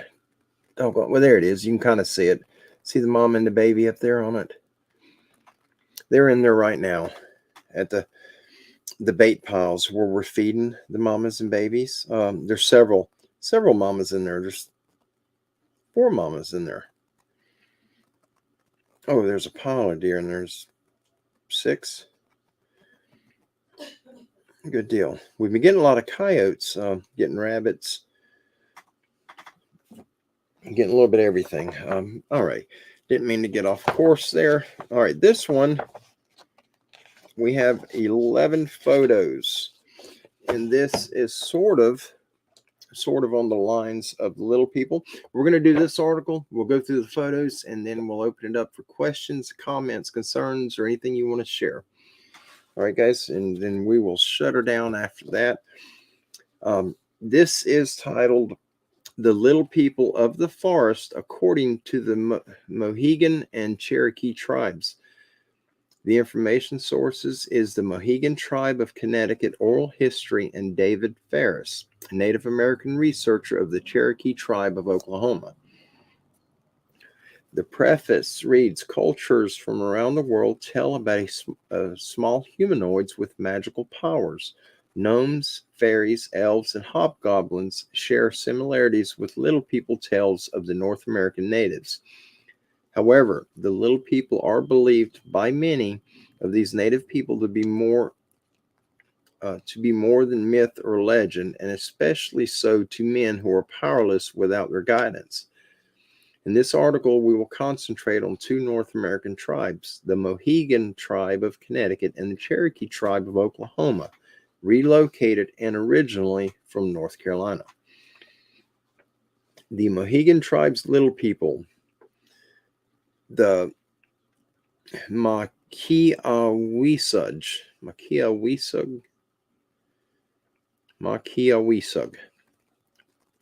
The rocks of Mohegan Hill are home of the Makiawisug, or Little People.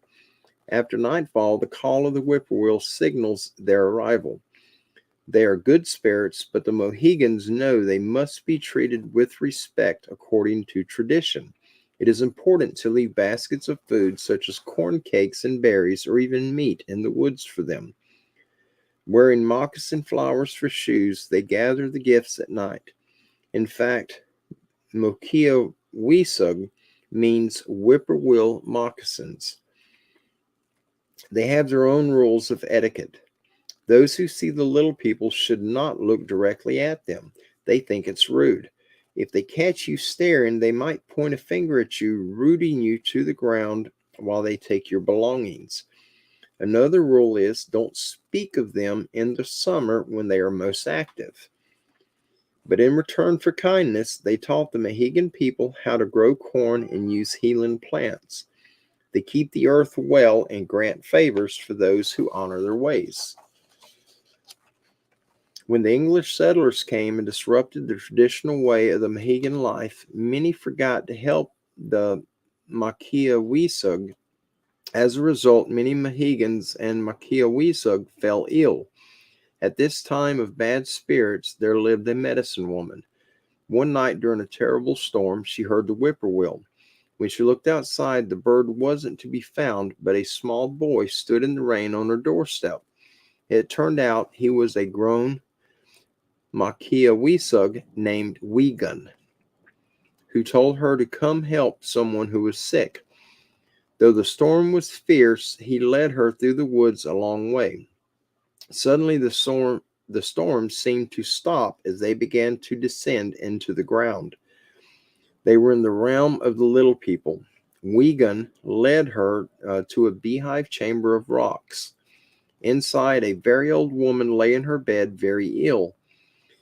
The Makiawisug told the medicine woman that this was Granny Squanit, who must be made well. Granny Squanit is very powerful, and she is known to cause storms when she argues with her husband. Her illness was the reason for this storm. Worse, healers often look to Granny Squanit when the need is dire for help in healing, and here she was the one who was sick.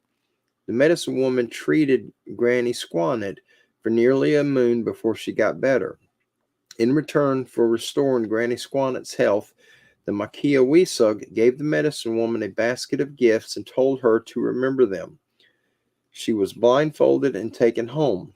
Only when she returned did she open the basket. Inside were quartz crystals, painted skins, and bunches of herbs. Little people baskets. Small baskets were created to leave offerings of food or goods in the woods for the little people that lived there so they would not cause mischief. The Cherokee tribe's little people, the Yunwi Junsti.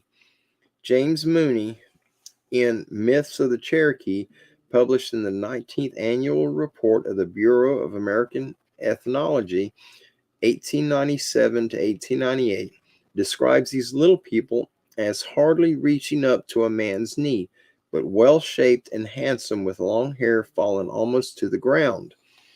More than 100 years later, this magical race of little people is very real to those who learned the legend from their elders.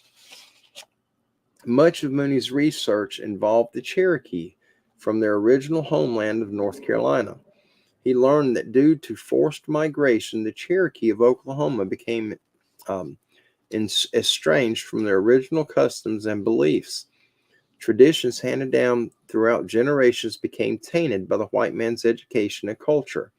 However, many Cherokee legends did endure the cultural transition. One example is the belief in a race of small magical beings called Yunwi Junsti. Betty J. Lombardi elaborated on Mooney's findings with additional research of her own in the spring of 1984 issue of Mid-American Folklore published by the Ozark State Folklore Society and the Regional Cultural Center at Arkansas College. Her article comments on the little people's stories collected from the Cherokee Indians of Northwest Oklahoma revealed these delightful accounts. The little people of Cherokee folklore were capable of doing good deeds for people who treated them with respect. However, to look upon one was bad luck, potentially resulting in premature death. Such was the case with people lost in the woods who were rescued by these mystical beings. After finding their way home, they told of their strange encounters and then died. Usually, those who encounter the little people are warned by them not to tell others. It is also considered bad luck to even speak of the little people. Instead, they are more safely referred to as skilli, which means witch or ghost. Sometimes humans build their homes near habitat of the Junwee.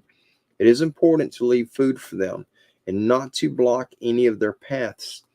If the little beings were pleased, they did chores at night like plowing fields and harvesting crops.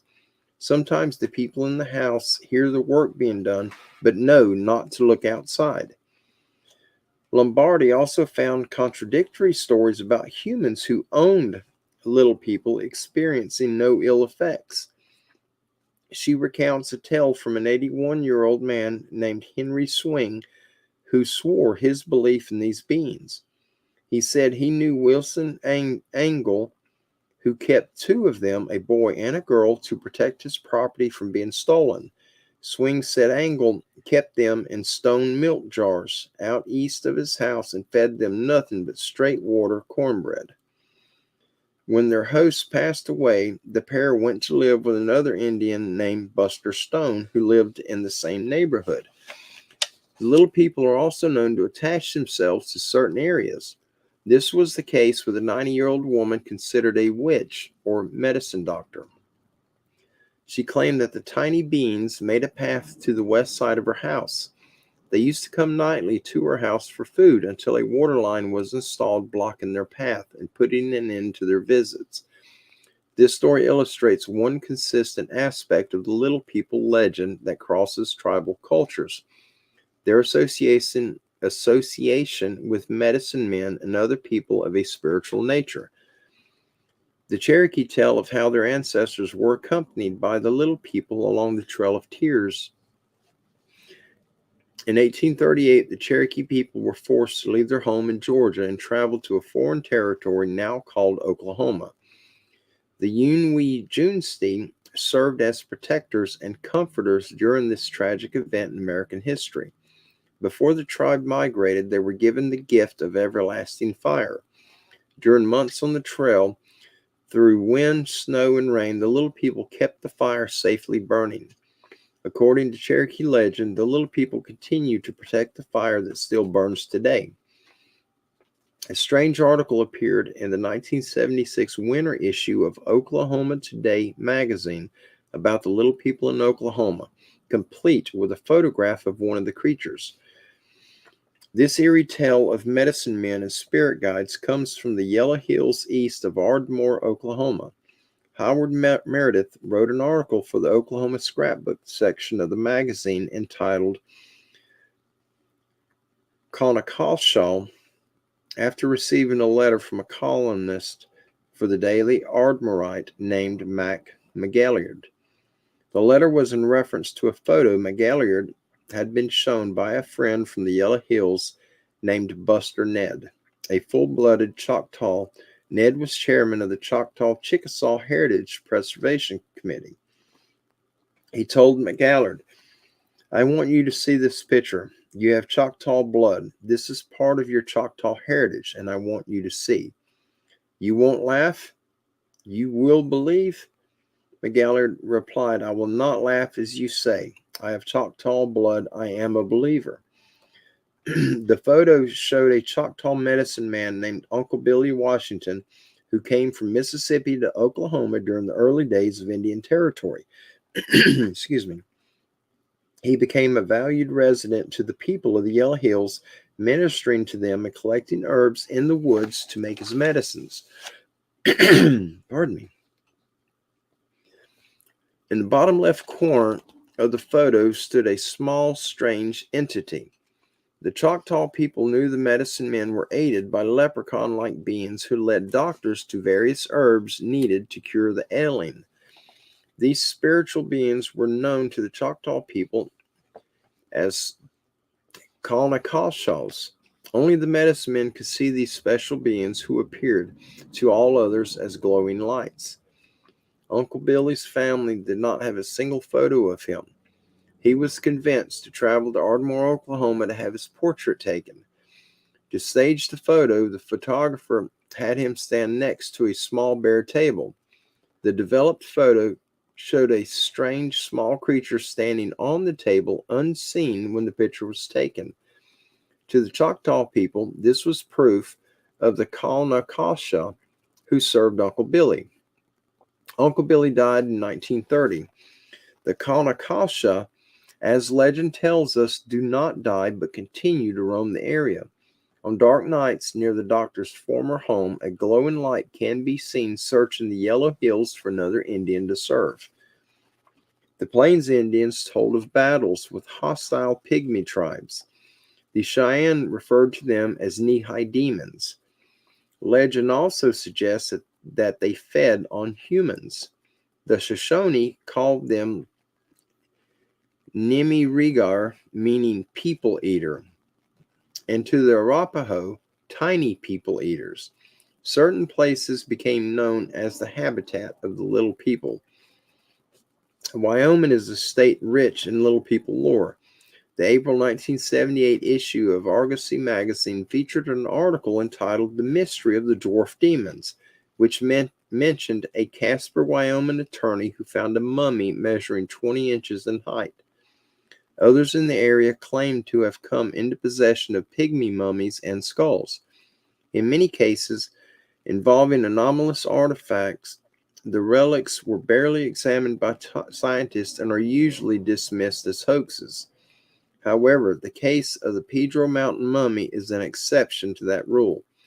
In 1932 or 34, 60 miles southwest of Casper, Wyoming, in the Pedro Mountains, the mummified body of a tiny human was found sitting on a ledge inside of a cave. Its seated height was 6.5 inches, and standing it would have been about 15 inches tall. It had long white hair, a full set of teeth, and adult body hair. In 1950, it was brought to the American Museum of Natural History in New York and examined by the museum's authority on anthropology, Dr. Harry Shapiro. Hair samples determined the mummy was human, and an X-ray revealed that it did have a skeletal structure. The doctor also noted the anomalous arrangement of the bones and the unusually large eye sockets. The next stop was the Field Museum of Natural History in Chicago, where it was determined the specimen was that of an anencephalic anomaly. I can't pronounce that, I'm sorry. Or infant born without the top of its skull. This would account for the small head and large eye sockets, but not for the full set of teeth and body hair. The tiny creature went through a series of owners who displayed the oddity for profit, and since 1975, its whereabouts are unknown. In 1979, Dr. Shapiro's x-rays were given to Dr. George Gill, professor of anthropology at Wyoming University, who also concluded the body was that of an anencephalic infant. However, others who for decades had an opportunity to see the actual mummy insist that it was an adult human. In my first book, Mysterious Oklahoma, is included a story in the chapter on ghosts, which might be more of an encounter with one of the little people. The incident took place before the U.S. Civil War. A Virginia aristocrat named George Murrow lived with his Cherokee wife near the town of Park Hill in the Cherokee Nation. This is where he used to fox hunt with friends aided by a pack of hounds. One night, the hounds were hot on the trail of something that they could not seem to overtake. One of the members of the hunting party was a newspaperman named S.W. Ross. In 1937, he told the story of that hunt to the Indian Pioneer paper, an oral history of frontier times. Ross was quoted as saying, "From their excited baying, the fast-running animals were apparently quite near their object of pursuit. Morrell and his friend James Lotta were riding after the pack. Major Morrell and Mr. Lotta were close together, and upon coming near the hounds, saw running at great speed immediately in front of their foremost hounds a dwarf-like being with long black hair streaming in the early breeze run on a short distance and then suddenly vanish, leaving no trace or track. Immediately the hounds lay down, panting and weary." Ross added the men stood in awe, unable to believe their eyes. Morrell, however, said, there are some things we do not understand. Towards the end of the 20th century, a new version of the Little People legend became popular regarding the Greys involved in alien abductions. Perhaps human beings have encountered diminutive entities throughout history, and reports have differed according to cultures. And that's the end of that article. I'm going to show you guys the photographs. I don't know what time it is. 7:45 Central Time. So it's getting late for you guys in Eastern Time. So let's go through this, and we'll open up for questions, comments, or prayer requests, or anything you guys may have. All right, this is a basket of food left for the little people so they won't create mischief. Is that showing right? Yeah, there we go. Oh, that's a little basket. I'm comparing it to that leaf right there. Looks like an oak leaf. It's a little tiny basket.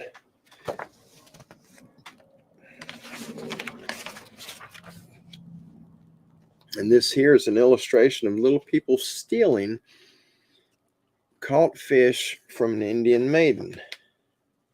Oh, these are little bitty tiny people there. You could probably thump them little guys and flip them off the basket.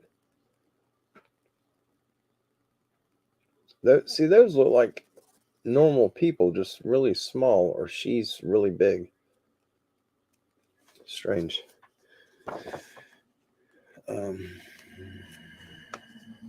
Fly by Stu. It's good to see you. All right, this is illustration of a little forest person. See, that little guy there doesn't look bad. He doesn't look like he'd hurt you.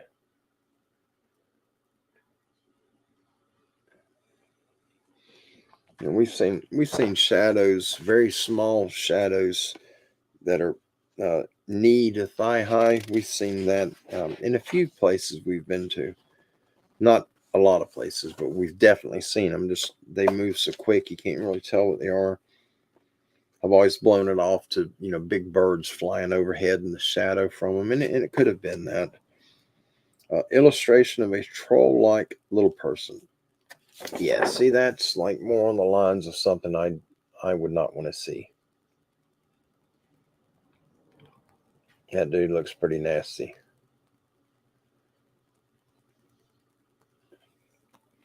I'm hoping that maybe we got a picture. I'd like to see a copy of that photograph the guy had. And this is an illustration of a little person playing a magical flute. Yeah, that dude, he looks a little on the wicked side. He's got them snake-like eyes or cat eyes.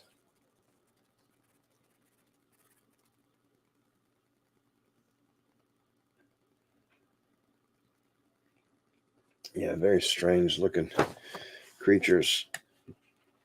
Oh, Brother Butch is here. All right. It's good to see you, Butch. Hope you guys are having a good evening so far. Here's a troll-like little person. That looks, yeah, that's a strange looking character.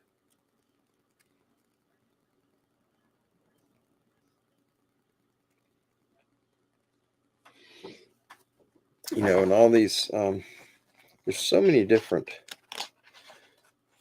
folklore tales out there of these things. Whoa, what is that? A little person from the island of Flores in Indonesia. Yeah, I've seen a documentary on these people, and they're pretty crazy. But these people here are like 4 foot, 4.5 foot. He looks crazy.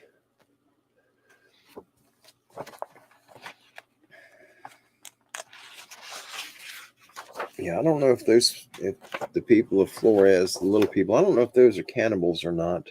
I don't remember. The Pedro Mountains in Wyoming, where a mummified little person was found.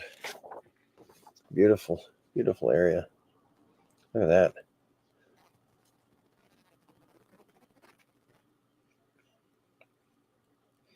I wonder what kind of wildlife they have out there. It doesn't look like they have normal forest like much of the country has. Or is this this is the mummified Pedro Mountain little person, 15 inches tall, standing.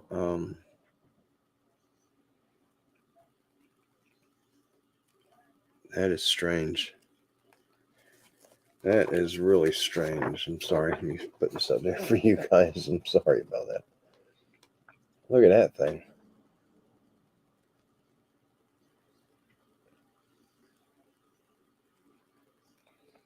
Now that looks scary. 15 inches tall. I still don't think I'd want to run into that. And it may be all right once he had flesh on him and his body was filled in and not dried up like a raisin. But yeah, that looks pretty creepy. And this is the Pedro Mountain mummy of a little person. Looks like he's got an excessively large mouth on him. See how wide his mouth looks? Really large eyes. That's weird that he died sitting like that, sitting on a rock, and was petrified that way. Really strange. Here's a still photo from a security camera showing a possible little person or alien. It had a very strange walk, and the boy that lives at the residence swears it is not him dressed up and playing a joke, but says it is something unknown. And I've actually seen this video. I'm sure many of you have. And that thing has a real goofy walk to it, whatever it was. I'm sure most of you remember seeing that. I think it was that television show Paranormal, caught on camera. Very bizarre, whatever it is. Very, very, very odd. All right, guys. Well, I'm going to put these up. All right. If any of you, if you have anything you'd like to put in, any questions, comments, concerns that you want to share, and I can put them on the screen here. Or if you have a question for me, I don't know what type of answer I can give you, but please put it in all caps. And if you have a prayer request, please put it in caps. Prayer requests are extremely important, and we got to get that out. I'm very hardcore on doing the prayer requests. You know, we survive by what our Father in heaven, our Creator, allows us to survive on, but we also depend on Him. We rely on Him for prayers and for guidance and to just get us through. We live in a wicked time, a very nasty time. Things to get better, but it's got to get so much worse before it can get better.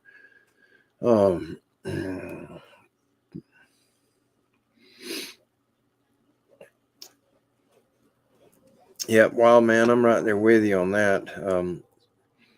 So some of the creatures that you see on the movie they call Harry Potter are actually real. And, you know, but the things that are happening these days, I think the majority of the movies that we see that have these odd creatures or beings, and I think a lot of them are based off of either folklore that had to originate somewhere or eyewitnesses.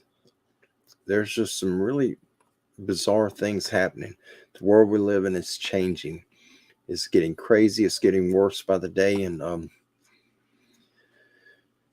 don't know how bad it's going to get before it gets better, but it can't be bad forever.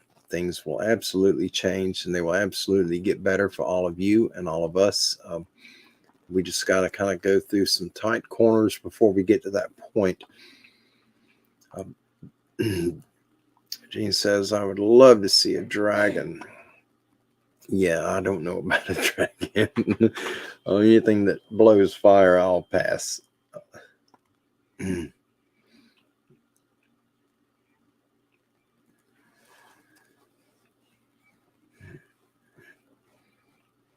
put a pair of underwear on his head. That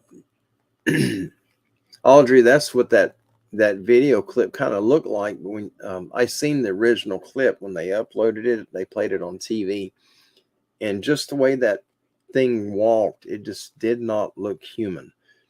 Like something was wrong with the knees on it.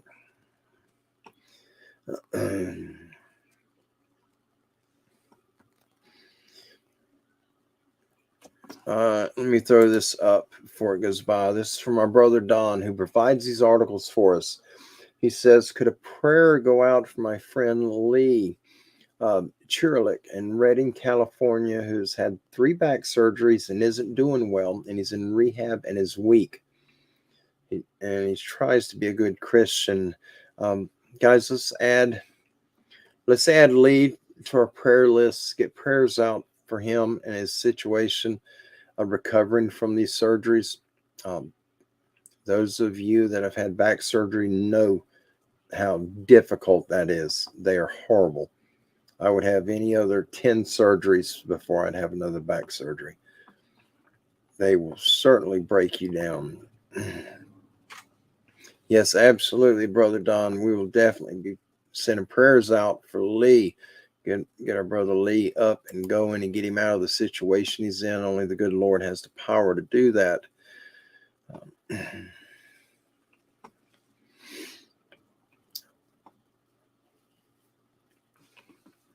Flying by Stu says, Sharon Guy, you are the resistance. Keep it going. Amen to that. Amen to that.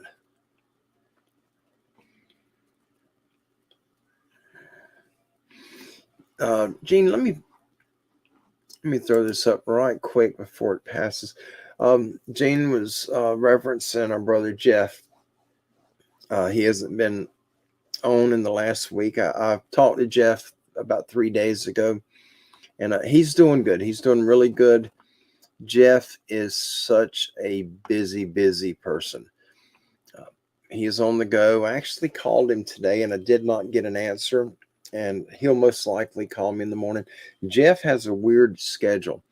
His entire life, I think it goes all the way back into his career. He retired from Lockheed Martin, and I believe his work schedule, he'd done it for so long. Now he goes to sleep around noon, and he sleeps till about 8 or 9 o'clock, and he's up all night. Jeff, he's like an owl, and I don't know how he does it. Jeff is he's a little bit older than I am. He's got a few years on me, but there is no way I can go like he does. He is a machine. He's a big man and just an absolute machine. But he's doing good. I just haven't. I have not spoke to him in just a handful of days, but I'll talk to him soon. I certainly will. But yeah, send prayers out for our brother Jeff. Maybe he can get caught up and get some downtime where he can relax and rest. You're absolutely welcome, Brother Don. Back surgery is horrible. Any surgery is horrible. And we got so many of them. Francesca just had a pretty major surgery not too long ago, and she's healing up, but it just takes time. And anytime you have any surgery, orthopedic surgery, where you're having bone replacement, joint replacement, disc replacement, anything of that sort, it is a showstopper.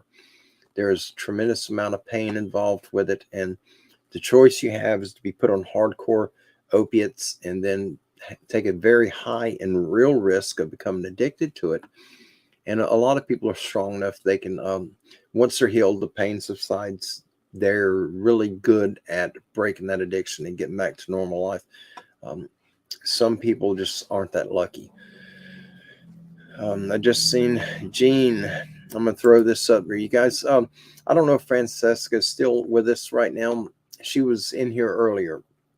But please send prayers out for Francesca. Let's keep her up in prayer. she's had pretty major surgery, and I spoke to her through email, and I will be talking to her on the phone very soon. I've got to have some slow down time, and with hunting here, hunting is what I do. Um, I'm a father, a farmer, and a hunt, and that's pretty much where my life is. But it's that time of year. This time of the year, I'm busy hunting, and then trying to maintain everything else that I'm doing. But yeah, I'll absolutely be talking to Francesca very soon. So let's keep prayers out for our sister Francesca, for our brother Lee, um, who's dealing with back surgeries and having a hard time recovering from it. Yeah, Don said he had no choice but have surgery, or he'd end up in a wheelchair, and that is very unfortunate. Back surgeries, that was the choice I had. I would not. I am terrified of surgery. Any surgery that requires me to be asleep scares me.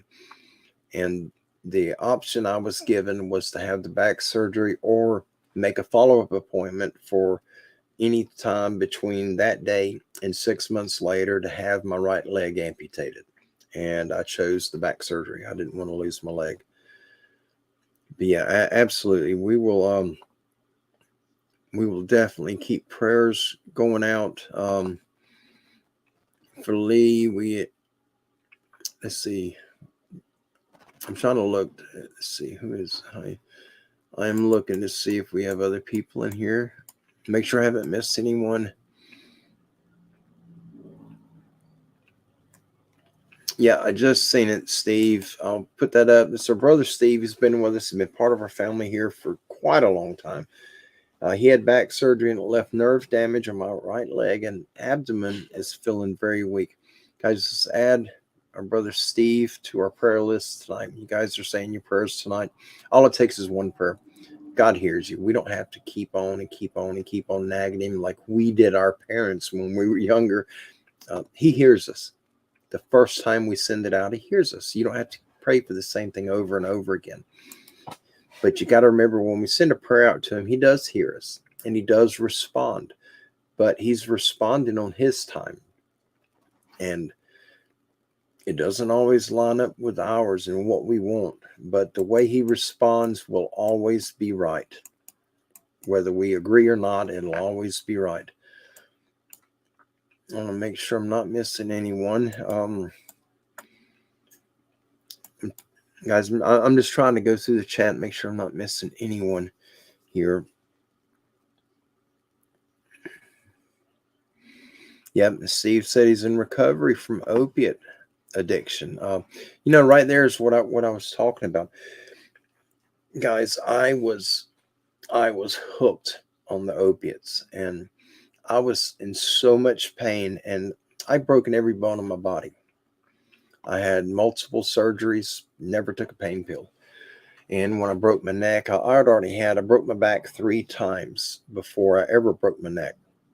Never took a pain pill. Motrin is the only thing I took. And when I broke my neck, I had the neck surgery. I refused the little button you push to get, they give you a little button. You can just press it and it'll dose medicine in your IV. And I was so afraid of the medicine. I didn't want that junk in me. But I did fine without it. About 6 months after the neck surgery, my back went downhill, and I didn't think it was possible to hurt like that. It was unbearable. And it got to the point I went to my doctor and I begged for something. And he said, well, what did you take before? And I told him Motrin. He said, what did you take when you broke your back? And I said, Motrin. He said, have you taken Lortab? I said, no. He said, well, what did they prescribe you? And I told him nothing. I refused the medication because I never hurt bad enough that I needed drugs in me. And when that neck, it caused a domino effect with the nerves in my spine. And the pain, I never imagined it was possible to hurt like that. And they started me on Lortabs. They were not, they just didn't do the job. They tore my stomach up. So I was on them for like a week. And then I went to Percocet. And I just went through all of it. The Percocet, the morphine, the oxycodone, the fentanyl, went through all of it. and many of them worked, but I only slept 3 or 4 hours a night, and it's the way I've always been. And they only give you enough to hold you over for 12 hours. You have enough because, according to doctors, you wake up at 6 at night, or 6 in the morning, you go to bed at 6 at night. And their schedule for an adult was 8 hours of sleep. I only slept 3, sometimes 4. And so 3 or 4 hours in the evening, I couldn't take no more pain medication because I took my day's dose and I was hurting so bad I couldn't sleep. And it was a domino effect. And it ended up, I had enough, and I was addicted. It was very hard to get off all that stuff, but I did. I got a wonderful doctor now. I'm still being treated, but I'm in a much better place where I am now. And what my doctor had done, because I still deal with severe pain, and what he done was he put me on it is an addiction medication. It was originally designed for heroin addiction. I've never even seen heroin, but nothing else was working. And as a trial and error, he said, we're going to try this. It was never designed for pain, but by accident, we found out that it's a tremendous pain medication. And so he tried it on me. They give me one a day, and it's called Suboxone, which is a synthetic heroin. They gave me one a day. It wasn't enough. I tried it 1 month, and I was down most of the day. I was just in too much pain to do anything. And he moved me to 2 a month. That was back in 2011. I went up to 3 a month, and I was only taking 2. And so I told him to take me down. I didn't need it. It was too much. And he put me on 2. And right now, the past 3 years, I've been on 1 a day. And it's just half in the morning, half in the evening. And they work wonderful, and they do nothing to you. They don't mess with your mind. They don't make you shake. They do nothing. I have to put the empty wrapper in my pocket so that I can check to see if I've taken it. And if I've already taken it, my pain's still up, I just take a Motrin. And if it still doesn't go, if it isn't helping, I lay down. I go to sleep. It's just not worth. But like Steve said, that addiction is horrible. And I feel so bad for those that are just stepping into addiction. And just like me, no pill will ever control me was my train of thought. I'll never be addicted because I'm too strong mentally. And it grabbed me and it controlled me. My life was controlled by opiates. It's horrible. It is absolutely horrible. There's nothing you can do about it. Anything that God designs, that He creates, will never control you like that. Nothing.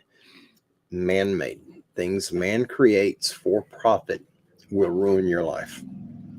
And I'm sorry. I don't mean to be preaching. There it is right there. Steve said God is good. I'm on Suboxone right there. You know, the Suboxone is an amazing pain medication, and they work so long. And there's side effects to everything. They're bad on your teeth. And look at my teeth, you know, and I have a lot of issues with my mouth. I had 9 or 10 mouth surgeries before I was 10 years old. I've always had problems with my mouth since I was a young boy. But I would rather have bad teeth and be able to function and fulfill my part as a father and a farmer to these animals, a caretaker to these animals, than to have pretty teeth and be stuck in the bed all day because I'm in too much pain to function. And that's just how I see life. I look at things far different than a lot of people, and it's a curse in a lot of ways, but it's how God created me. There's Francesca. Thank you so much, Francesca. I really, really appreciate that. Yep, Steve, absolutely. The Vicodin and Percocet and Oxycontin, they work fantastic at first, but then they grab you. And then they get to where they're not working no more, but you can't get off of them. It's too late when it gets to that point. And I've hated. Yeah, there's Brother Pappy. I've learned to eat most things without my teeth. I'm right there with you, brother. I'm right there with you.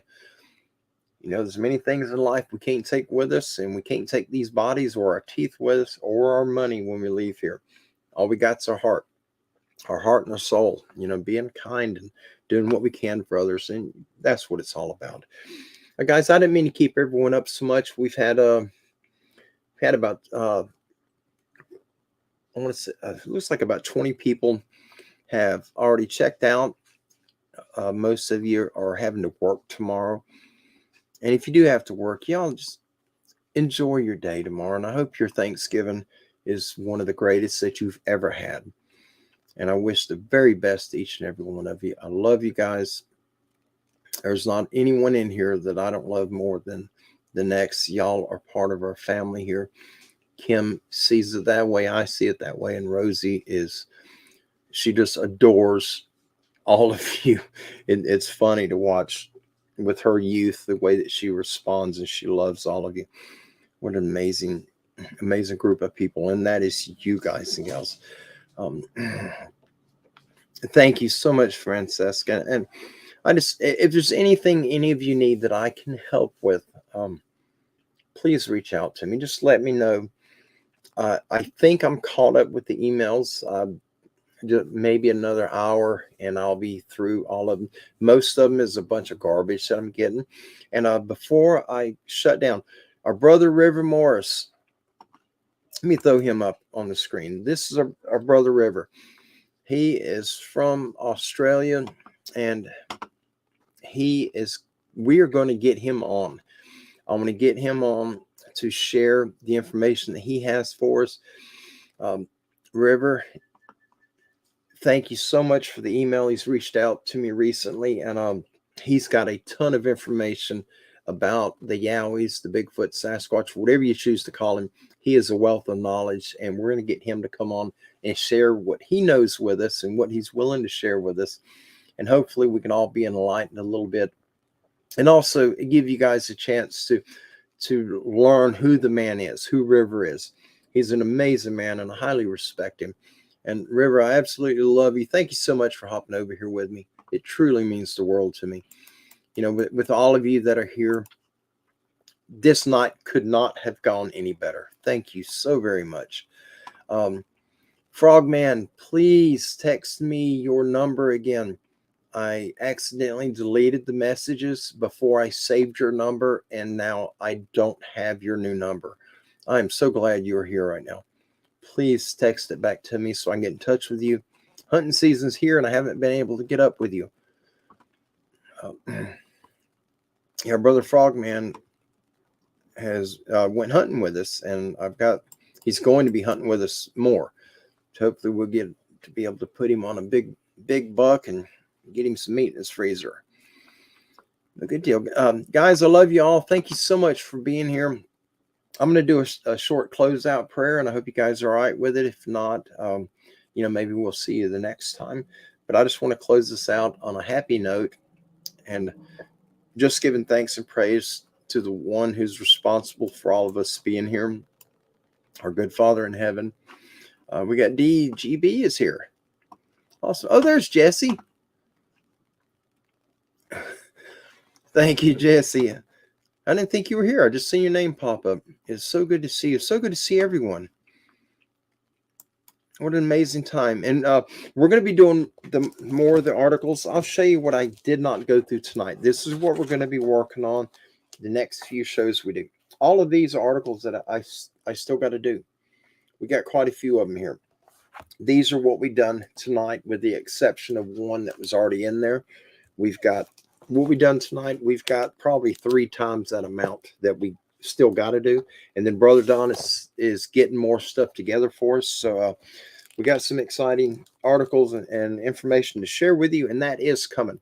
But guys, I'm going to do a quick closeout prayer, so I'm not dragging you all out all night long, and I apologize for this being so late.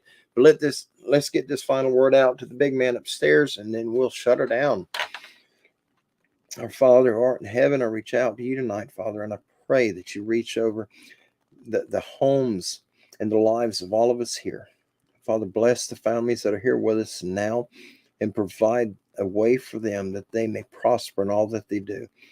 Father, remove sickness and pain from whoever's dealing with it right now. Reach out and help our brother Steve, our sister Francesca, and our brother Lee, who's dealing with back pain right now, severe back pain, and he's having to go through therapy. Father, reach out and do your magic on them. Deliver these people of their pain, their ailments, whatever they're going through. And Father, those that are struggling financially, I ask that you reach into the pockets of those around them and that you bless them, that they prosper, that their life prospers both financially and in their health. Father, we thank you for this day and this opportunity. Thank you for bringing us together and providing such a safe place that we all may come and congregate and all rejoice in our lives and what we have to share with one another. But most of all, rejoice in knowing and loving you. Father, we give you all the praise and all the glory as we give a thanks ahead of time for Thursday, a day of great thanksgiving, which is given all the thanks and all the praise to you. In Christ Jesus, Yeshua's name, I pray these words. Amen. Amen. To the big man. Well, guys, that's it. If you have anything, if there's something I missed, if you have a prayer request you want to get out, you can email me anytime. That is my email at the bottom of the screen. And for those that have my old email, I am no longer on the outlook.com. I was missing more emails than I was receiving. I'd get 10 people email me. I would receive 3 or 4 of the emails, and the others just weren't there. And I had to walk away from Outlook. But I am on yahoo.com. That's Standing Goats Rescue at Yahoo. And I will absolutely see you guys soon. I love each and every one of you. God bless you. Have a wonderful night. Be kind, be blessed, and be safe in all you do. And have a very happy Thanksgiving. We'll see you soon. Good night.